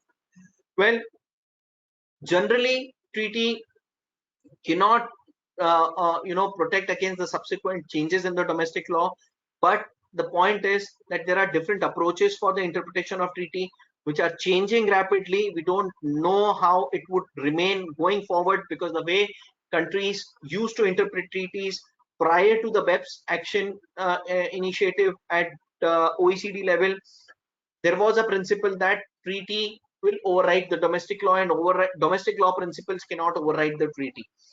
Though certain specific jurisdictions like Germany always had this provision in their statute, and it was respected when they applied these principles, India, in the context of general anti-avoidance principle, when it started to apply this principle, there was a lot of hue and cry. When BEPS action plan started its discussion and it got into implementation stage, we saw that now everything is accepted. Even if tax treaties are being overridden by the domestic law principle, that's been accepted widely, and that is where we saw the changes which have been brought up in the language of the treaty or the preamble of the treaty itself. As far as some jurisdictions are concerned, treaties can become part of domestic law. In some countries, the treaties are considered as a separate literature itself, and they may not be part of domestic law. And we'll see some of the examples which I have classified with respect to the countries as to how their domestic law classifies, or how the treaty interpretation is looked at in these jurisdictions. When we look at the interpretation of DTAA, there are broadly two approaches: static and ambulatory approach. Static means the interpretation or the term or the meaning which is assigned to a term at the time of signing a treaty should be looked at. An ambulatory approach says that the term or the meaning at the time of application of treaty should be looked at. Now, here the conflict arises that at the time when the term was negotiated, or the treaty was negotiated, if the term was defined in a particular manner and it is an agreement between two sovereign countries, how can one country redefine that term and then apply that principle? Therefore, there is conflicting decisions on that basis. The treaty, which is a subject matter of discussion, but we have decisions to support static approach as well and ambulatory approach as well, depending on the facts and circumstances of the case. But more likely, if you look at the modern principles of interpretation, people or countries are diverting more towards the ambulatory approach based on the new businesses which have, or the models which have come into picture, new classification of income which have come into picture. And that is where we see the entire shift of modifying the existing treaty network or treaty principle itself. Now, as I said, the approach adopted by different courts, let us understand in some of the jurisdiction how different countries' courts have taken or adopted their approach while interpreting the tax treaties or double tax avoidance agreements. So the one of the jurisdiction, Canada, if you look at the approach which is adopted by the courts or the local courts in Canada while applying the treaties, is that the approach is broader in nature, and the way treaties are worded, they generally follow the principles of Vienna Convention as to what generally the principle would be, and that's how they interpret and read treaties. When it comes to Australia, treaties are interpreted based on Vienna Convention, and that's a strict principle which is followed, except in case of anti-avoidance provisions, where they may also look at their domestic law and the object and purpose of the treaty as well. UK, there is no set formulation, or there is no formula which is laid down that which approach they will apply. However, in principle, they go by the broader approach, which otherwise UK's approach is that the general interpretation principles are respected. As far as US is concerned, US places its reliance on the technical explanation or the congressional committee reports which are placed at the time when the treaties are entered into, and basis that they interpret the treaties. As far as France is concerned, here they have looked at the treaty provisions which gives them the more clearer meaning. That's what has been adopted as far as France is concerned. As far as India is concerned, if we look at, there are references to multiple terms which are actually looked at in the commentaries, while Indian courts have taken the interpretation of international taxation. And I'm actually happy to state that India is one of the jurisdiction whose judicial precedences as far as the concept of international taxation is concerned are much more advanced and purposive in nature, and Indian courts have been respected globally now for the interpretation of international tax concepts, because we have seen those kind of litigations and interpretation issues which have resulted into such fine judgments by some of the judges who have laid down the principles very well, and that has been respected internationally as well. And in those interpretations, these judges or the courts or tribunals have also referred to the commentaries which have been discussed internationally, which lay down the broader principles or what the views are, and they have taken references or made references to these commentaries for the purpose of interpretation, even if India may not be a party to that particular organization like OECD. So either to OECD commentary was widely accepted, so basis that Indian courts have ruled decision in favor of taxpayers or department applying the commentaries which have given the interpretation of those on particular articles, and that has been respected as well. The concept to be understood is whether commentaries become a legal document per se. No, commentaries internationally are only recognized as a reference material or a source of secondary interpretation. They are not binding on any of the jurisdiction. Even the model convention, basically, if you look at it, they are not binding per se, because it is subject matter of a discussion between two countries, but largely they follow a particular model, and it depends on the specific negotiation between the countries how they are worded. As far as relevance for non-member countries are concerned, it is broadly seen that where there is no reference material available, even non-member countries have followed the interpretation which have been given by the commentaries, which are meant for a specific set of member countries only, in absence of any specific guidance. You look at some of the Indian decisions where treaties or the commentaries relating to treaties were used, and courts have respected those interpretations and taken cognizance of the fact the way explanation was given in the commentary, and they have applied those principles while deciding the cases whether for or against the taxpayer. Well, one of the important concepts which we need to understand when we look at the interpretative aspects are whether treaty override, what this concept of treaty override is there, how is it looked at internationally. So when we look at the concept of treaty override, it means that whether a treaty provision can be overridden by a domestic law principle or a vice versa. Generally, if you look at the broader principles which are laid down, some of the countries like US and Austria, their domestic legislation have power to override treaty as well. that is provided in the domestic law. There are certain countries where the treaties are respected, and it's constitutionally impossible for a domestic law to override a treaty. And some of those jurisdictions are Netherlands, Argentina, France, Italy. And there are certain jurisdictions where, in case of conflict between a domestic law and treaty may prevail over it. They don't provide for a specific principle.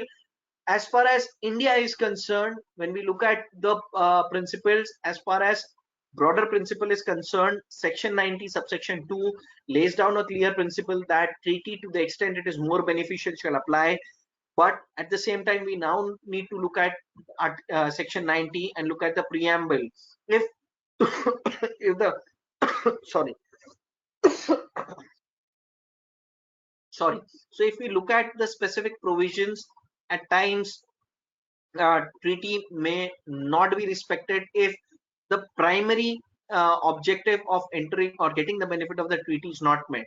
So if preamble is not satisfied, then one may take a view that domestic law may still override a treaty. Though we have specific provisions of section 206 AA, which had overridden a domestic law, which was a domestic law principle, which overridden the treaty in terms of application of rate. But later on, there was a clarification introduced whereby we have Rule 37 EB, where if a treaty related documentations are available, then that provision would not come into picture. That is basically to have a consistency in view that domestic law cannot override unilaterally a treaty provision unless it is provided for. General anti-avoidance provision, yes, they provide for today. When we look at the provisions of 95-96, yes, they provide for a overriding principle, but only under certain circumstances, which now, if you look at based on the principles, there is the concept of significant or limitation of benefit clause or anti-avoidance provision, which comes into picture as far as MLI is concerned. So in nutshell, when we look at the tax treaty applicability, what we look at in practical terms, after knowing all these interpretation principles, is what is the nature of income which we are looking at. Then does the treaty apply? So you test the residency, whether either of the contracting parties is a resident of a contracting state. Determine based on the nature of income which particular article will apply to the treaty, how the taxing rights are allocated based on that particular nature of income under that particular article, and then you calculate the tax which are applicable with respect to the articles. So this is what is the broader principles of interpretation. We have looked at the theoretical aspects, some of the practical aspects which are there for the purpose of interpretation of tax treaties. Now let us come to the last part of presentation, which is multilateral instrument. That is basically the future of treaty interpretation when we look at.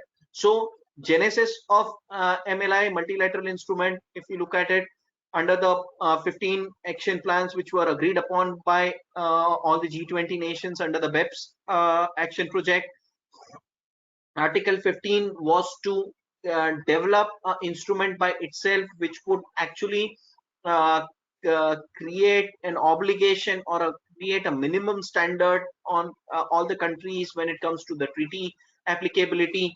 And in that context, MLI was to be created. We'll look at the timelines, how MLI has come into picture. But when we look at the concept of MLI, it was basically the criteria when the BEP action plan was being discussed. They realized the fact that there are a lot of underlying principle which needs modification, and it would actually become impossible if all countries were to renegotiate their respective treaties with each other. Then it would actually take a decade plus more to renegotiate all those treaties, and everyone may not have that kind of resources to renegotiate the treaties, and it would actually not meet the purpose within the timelines with which it needs to be achieved.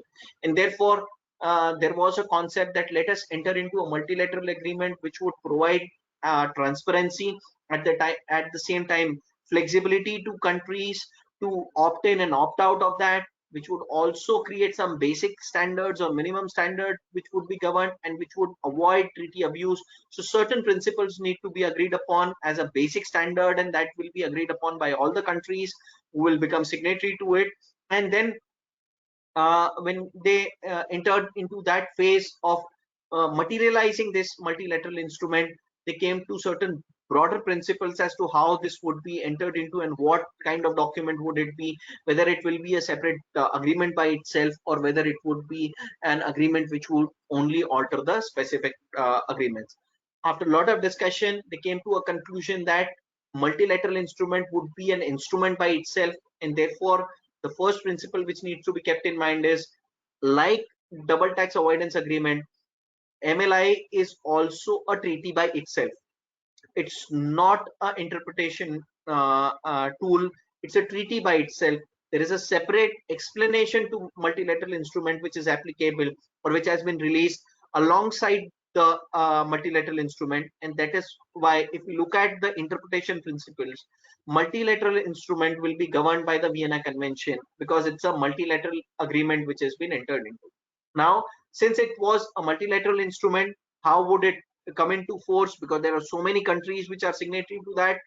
How would it get affected? So broadly, it was agreed upon that there will be a minimum number of countries which would be identified, who would have to sign or ratify it, basis which it will come into existence, and then other countries would keep on joining. So there will be a basic cutoff which will be created if certain countries agree and come on board, and then it would get implemented.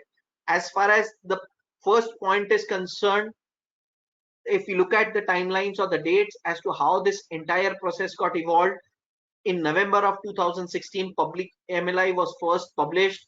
On June 7th of 2017, there was a signing ceremony which was organized, and all 68 jurisdictions came together and signed the document on the same day. And there was a framework created that some of the countries in the interim period either would submit directly or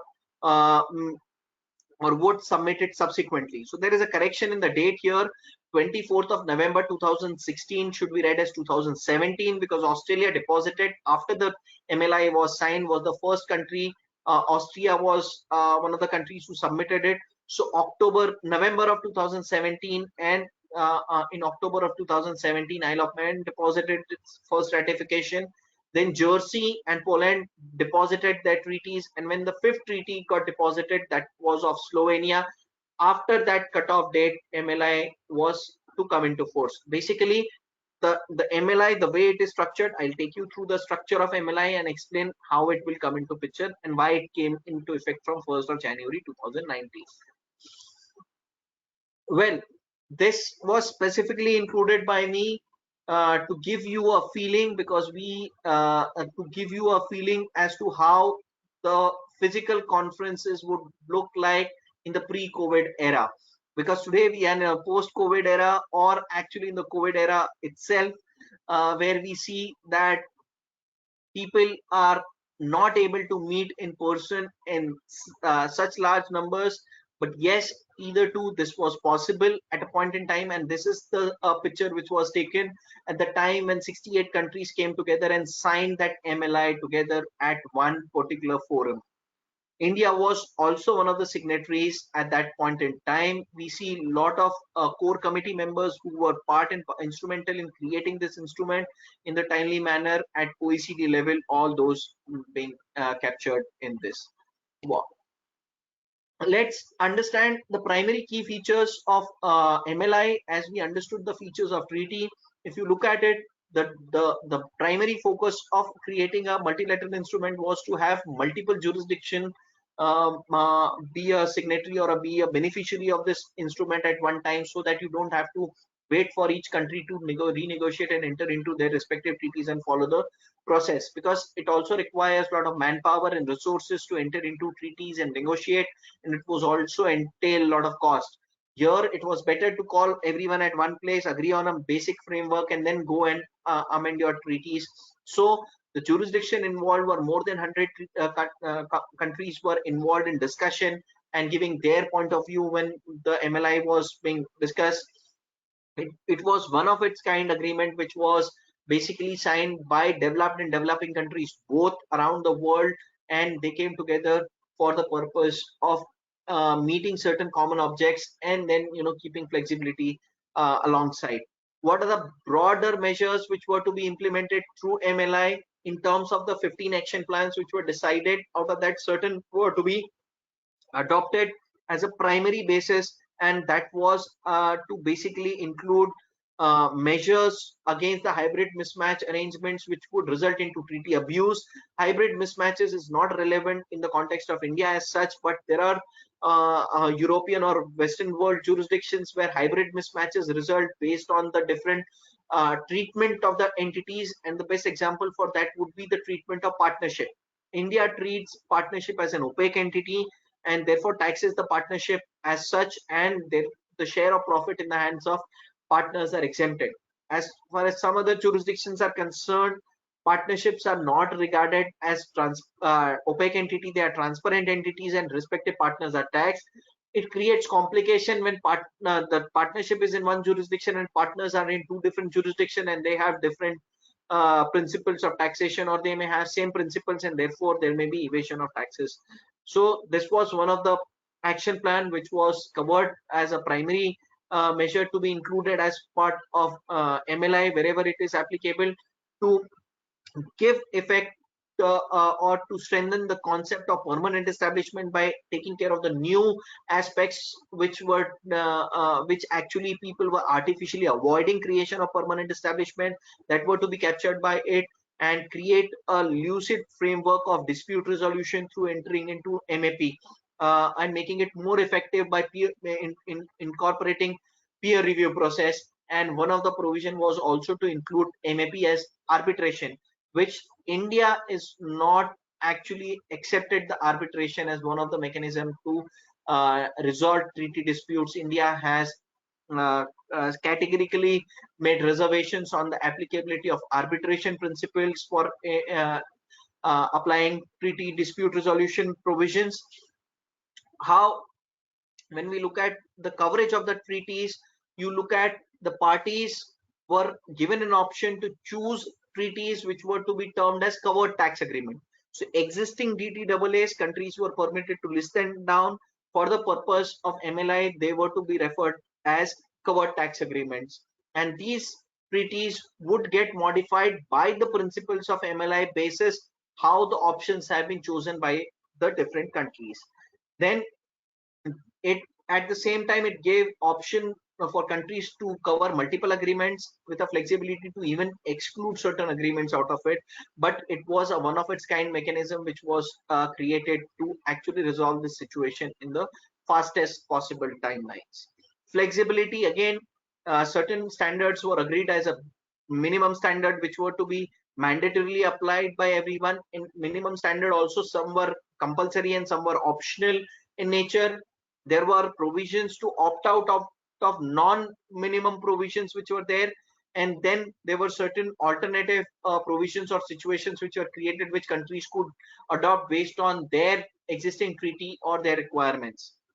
Idea was basically to bring in more clarity and transparency in the entire process of negotiating treaty, so that one again doesn't get into a situation where some countries have given treaty entered into treaty based on their local requirements, which results into double non-taxation again.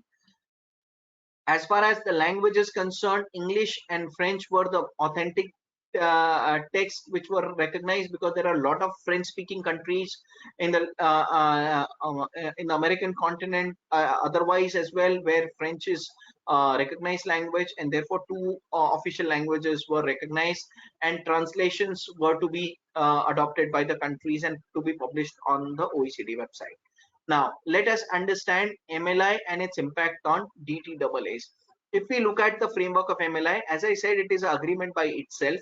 It is a multilateral instrument which would govern multiple countries by it. But when it comes to a particular countries, MLI provision will apply with respect to a particular covered tax agreement only and only if both the countries notify the tax treaty as a covered tax agreement. That means if either of the contracting state doesn't recognize that particular agreement as a covered tax agreement, principles of MLI would not impact that particular agreement. And the classic example in case of India is Mauritius, where Mauritius is not included India's DTAA as covered tax agreement, and therefore MLI doesn't affect the position of India-Mauritius Treaty. All covered tax agreements have to adhere to the minimum standard. So the option was given, if you don't want to adhere to minimum standard with respect to a particular treaty, you don't notify that treaty. But once you have adopted, a minimum standard would be a benchmark which has to be followed, and that is what it provided for. And the minimum standard was primarily counter treaty abuse. That means you need to have adequate measures in place under domestic law, under the treaty, to take care of the treaty abuse, so that there is no double non-taxation, and at the same time to improve the dispute resolution mechanism. And there was no opting out with respect to these two basic standards which were to be laid down. When we look at the principles per se, if you look at the flexibility which it had given in terms of option, so there were certain areas where the provisions were made optional, or one could alternatively adopt. So for example, we look into those relevant articles also where an option was given, mainly in the context of even anti-abuse per se, where even let's say a limitation of benefit or a simplified limitation of benefit was to be adopted, or a principal purpose test was made mandatory.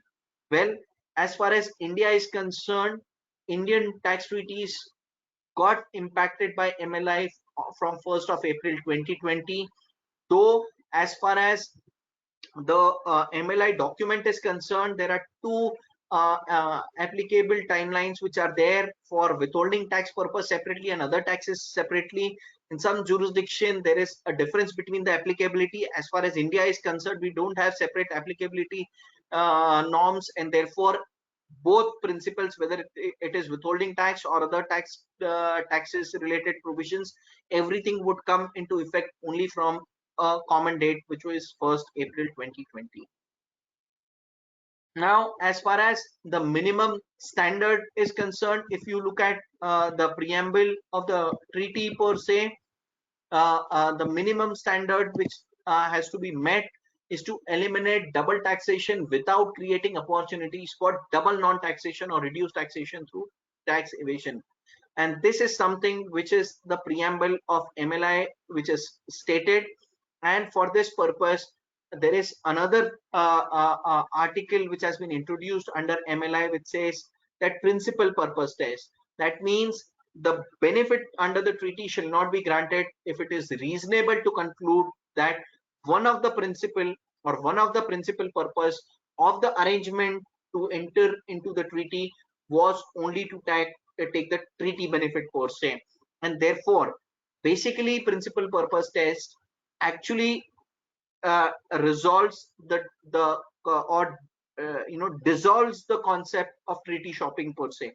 It is introduced only to take care of treaty shopping principles. And what do I mean by treaty shopping? When you go to a particular jurisdiction to create an entity only with respect to claim a treaty benefit without having any substance in that entity, now going forward, such entities would not be entitled to claim treaty benefits unless there are other substantiating factors which would make them eligible to claim the treaty benefit. Earlier, as per Azadi Bachao Andolan, the principle laid down was, so long as there is tax residency certificate available, you are a resident of a contracting state, treaty benefit cannot be denied unless it is provided under the treaty, unless there is a avoidance clause or there is a limitation of benefit clause under the treaty which is fulfilled. Now, what are the optional standards? If you look at the optional standards which have been provided under the treaty, preamble remaining the same, treaty abuse, whether you want to include a limitation of benefit clause if it doesn't exist already, or you want to go by the principle of simplified limitation of benefit clause, options have been given. You can either opt within those two as well. Avoidance of PE status. This was an optional. If you want to cover existing treaty by implicating the avoidance of PE status article from the MLI on the existing treaties, you can opt for it, but that has to be opted by both the jurisdiction. Hybrid mismatches, not relevant from the Indian perspective. Improving dispute resolution and arbitration. India, as far as arbitration is concerned, India has not opted for the same. But please keep in mind that even in case of optional standards, unless both the countries adopt or opt for that particular standard, that would not become applicable for both the countries. In a very simplified manner, I would take you through the principles of applicability of MLI, or the minimum standard, how MLI would affect a treaty in a given scenario.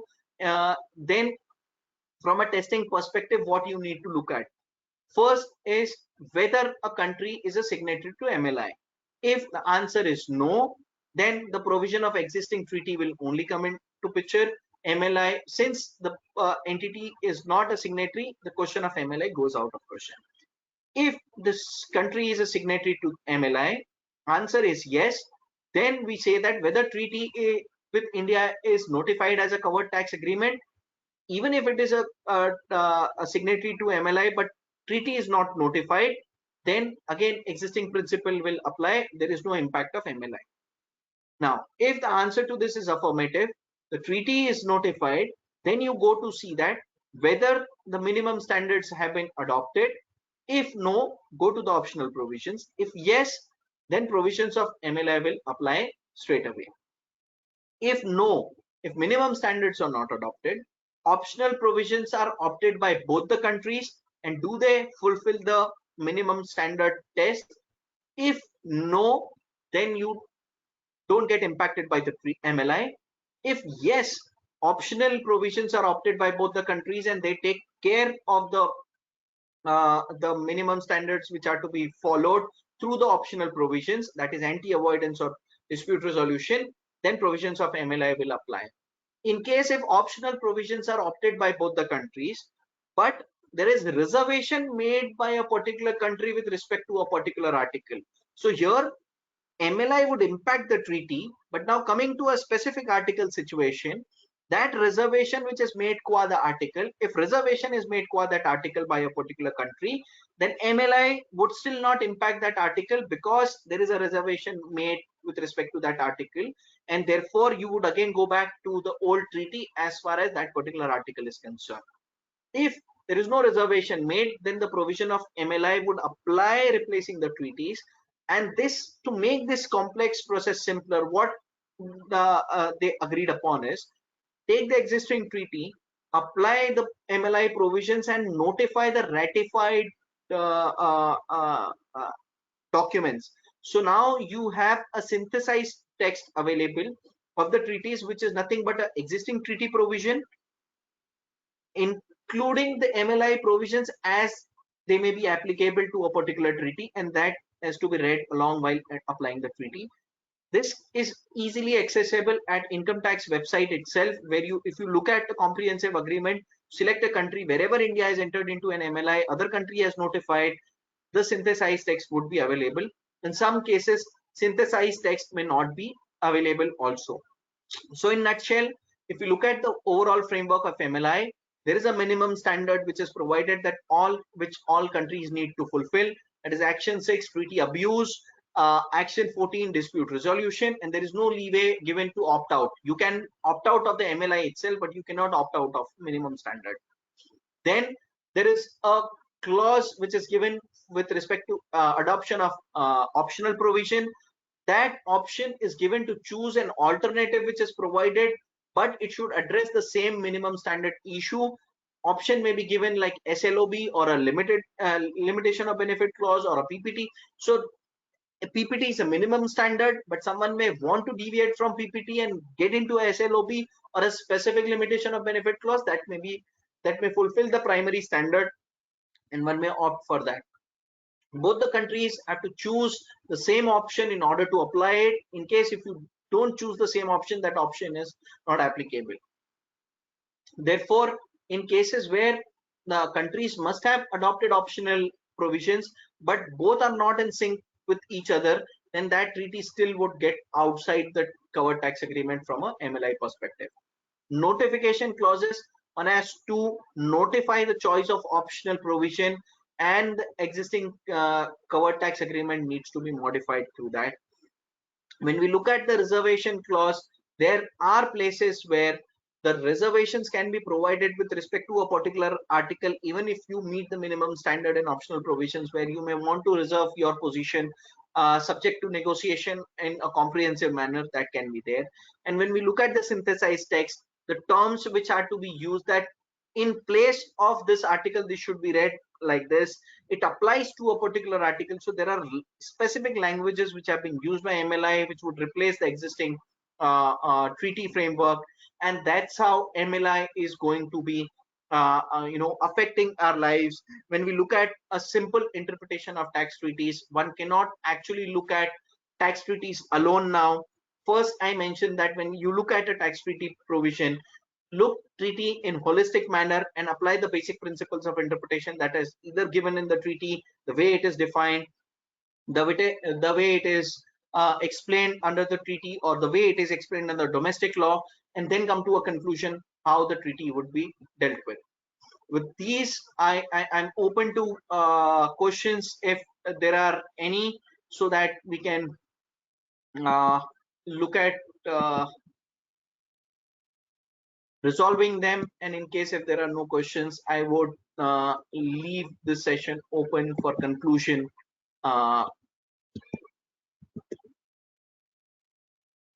So are there any questions which are there for me to be answered?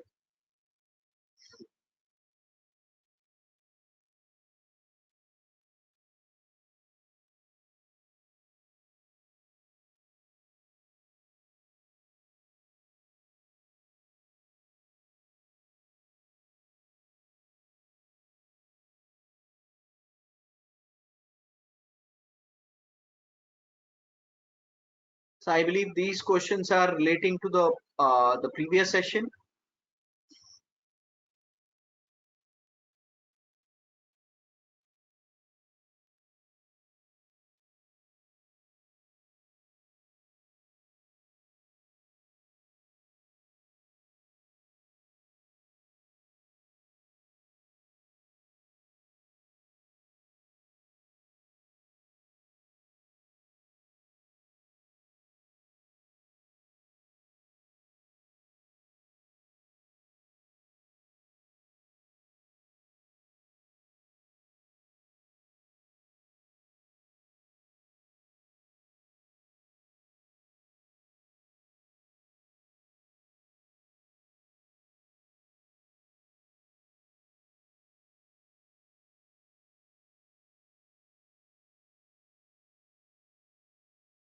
I believe the questions are being sorted out. In case if there are any, we will take with them, deal with them specifically. Just be here.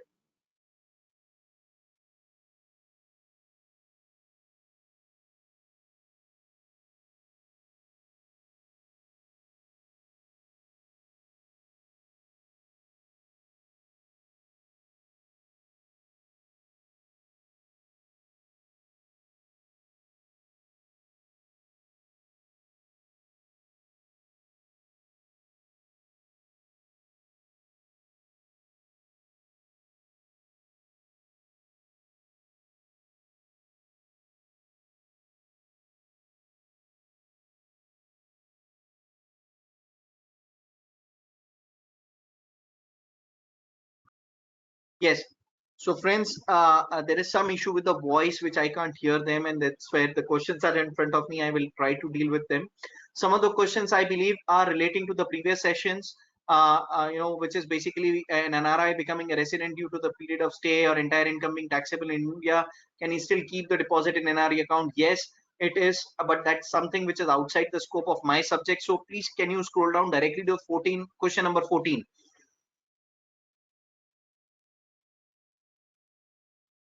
Yes. What is the meaning of dependent and independent personal service? So dependent personal service are basically salary income, where your income is dependent on the organization which has employed you. So that is what is covered under the dependent personal service. Independent personal service is generally is the income from the professional services or independent services which are provided, which covers the accounting profession or engineering profession, or that in some cases that of an artist also or a performer.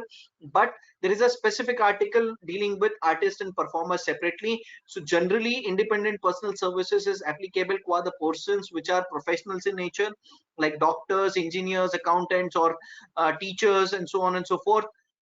In some cases it may be broader in nature. At times independent personal service may be restricted to individuals. In some treaties it is also applicable to firms, or in some cases the way it is defined, it also applies to companies. And therefore one may have to look at it. If you look at the language of India US treaty, you will find the difference between the term which is used in fees for included services versus the terms which are covered under the fees for in independent personal services. And therefore when you're looking at situations of LLCs, which are limited liability corporations in USA but treated as partnerships in USA, one may have to come to independent personal service and look at whether that article will come into picture or not. Well, what is the meaning of interpretation in good faith? For the sake of clarity, what would be the position if this term was not present? The context of question is interpretation of DTAA.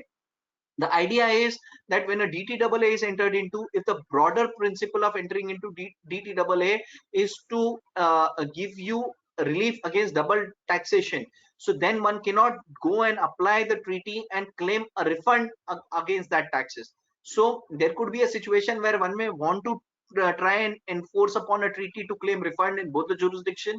So that cannot be the interpretation of the treaty, because in good faith it needs to be interpreted only in the manner that if there is a double taxation which has arisen into jurisdiction, only then the treaty would come to rescue as far as credit of double taxes is concerned, or a refund position is concerned, or an exemption is concerned. So that's the broader principle, that treaties need to be interpreted in good faith. So that's the broader principle which is there. Double non-taxation applicable for Article 8 of India-Singapore Treaty.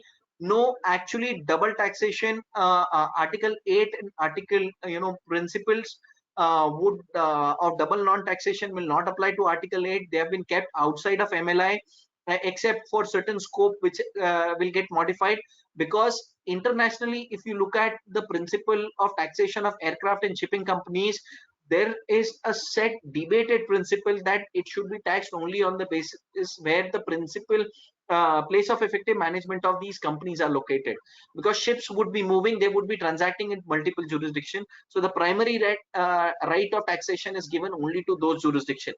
In fact, if you look at the digital taxation debate which is going on, digital business tax which is being debated upon, or the pillar 1 pillar 2 approaches are being considered, even in that there are certain businesses which are excluded, and shipping and aircraft is one of them where they want to exclude that, because the way these businesses work, one cannot say that that will result into double non-taxation. Reason being, Singapore has incentivized the domestic law basis. There is operation in Singapore. It's not that the case that entities are not operating in Singapore. So if place of effective management is otherwise not in Singapore of that particular shipping company, then Singapore will otherwise not get the benefit.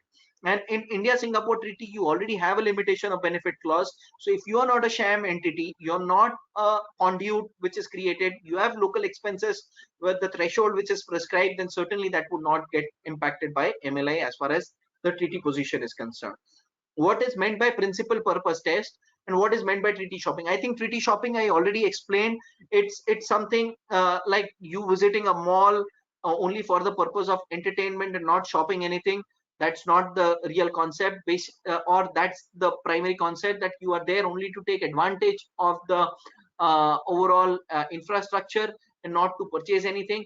That's, in layman terms, you can understand that you go to a jurisdiction only to set up an entity, do not have any presence, no operation, only paper billing, and take the advantage of that treaty. That was called treaty shopping. So that's their principal purpose test. Basically, it's one of the anti-avoidance principle, which is minimum standard as per the multilateral instrument, which says that if the one of the main purpose or the principal purpose, one of the principal purpose to enter into an arrangement is to take the treaty benefit only. Let's say you have an option to acquire an Indian company, and one sets up a Mauritius company to acquire an Indian company only to take advantage of the treaty, then one may deny that treaty benefit if MLI were to apply. So Mauritius may not be the right example, but there may be some other country which is part of MLI. There, this example may hold good. So that's the context where principal purpose test comes into picture. If we look at in some parameters, the language of MLI is very complex. That's a subject by itself which you need to look at. But principally, at times, principal purpose test and general anti-avoidance provision may override each other, and in some cases PPT may be more beneficial as compared to the GAR, or at times domestic GAR may be narrower than the principal purpose test. So that's the difference. If you look at the domestic law principle in general anti-avoidance provision, you have to fulfill the principal test that the main object is to obtain the tax benefit, and then you have to also fulfill either of the 4 tainted element tests, and if you only fulfill that, then you get covered under the GAR. Then can you explain what is meant by body shopping in DTAA? Actually, there is no body shopping in DTAA as such. It was treaty shopping, which is not built. What was it not built into the treaty? So treaty shopping was not always built into the treaty unless there is a limitation of benefit clause. Generally, US treaties with all the jurisdiction had this limitation of benefit clause, except for 2 exceptions of Ireland and I think UK, which later on they signed into. Ireland was one of the treaties of US where they did not have LOB. India has LOB with Singapore and some specific countries like UK, US, but not with all countries. Can MLI override bilateral treaty MAP that is currently applying for a country? So depends on the position whether MLI is whether both the countries have notified that particular DTAA as a covered tax agreement, and what is the option adopted under the MLI, whether MAP has been because MAP is a standard article in the existing treaties. So if both the countries have agreed for a minimum standard of resolving dispute, then there is a mechanism to resolve dispute after implementation of MLI within the period of 2 years. Is UAE and India entered into a DTAA? Yes, India UAE has a long-standing DTAA, and that is being generally applied in all cases where any person who has obtained residency in UAE intends to take benefit.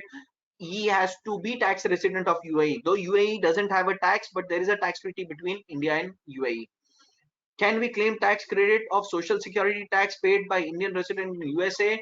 Sorry, the taxes covered definition under the existing treaty of USA doesn't cover social security tax. It's a tax on it's basically a contribution like provident fund, which is not actually a tax in nature, and therefore it is not covered under the scope of taxes covered under the India-US treaty. With this, I believe I have answered the questions which have been put forth before me, and that's it. Thank you very much for your patient listening.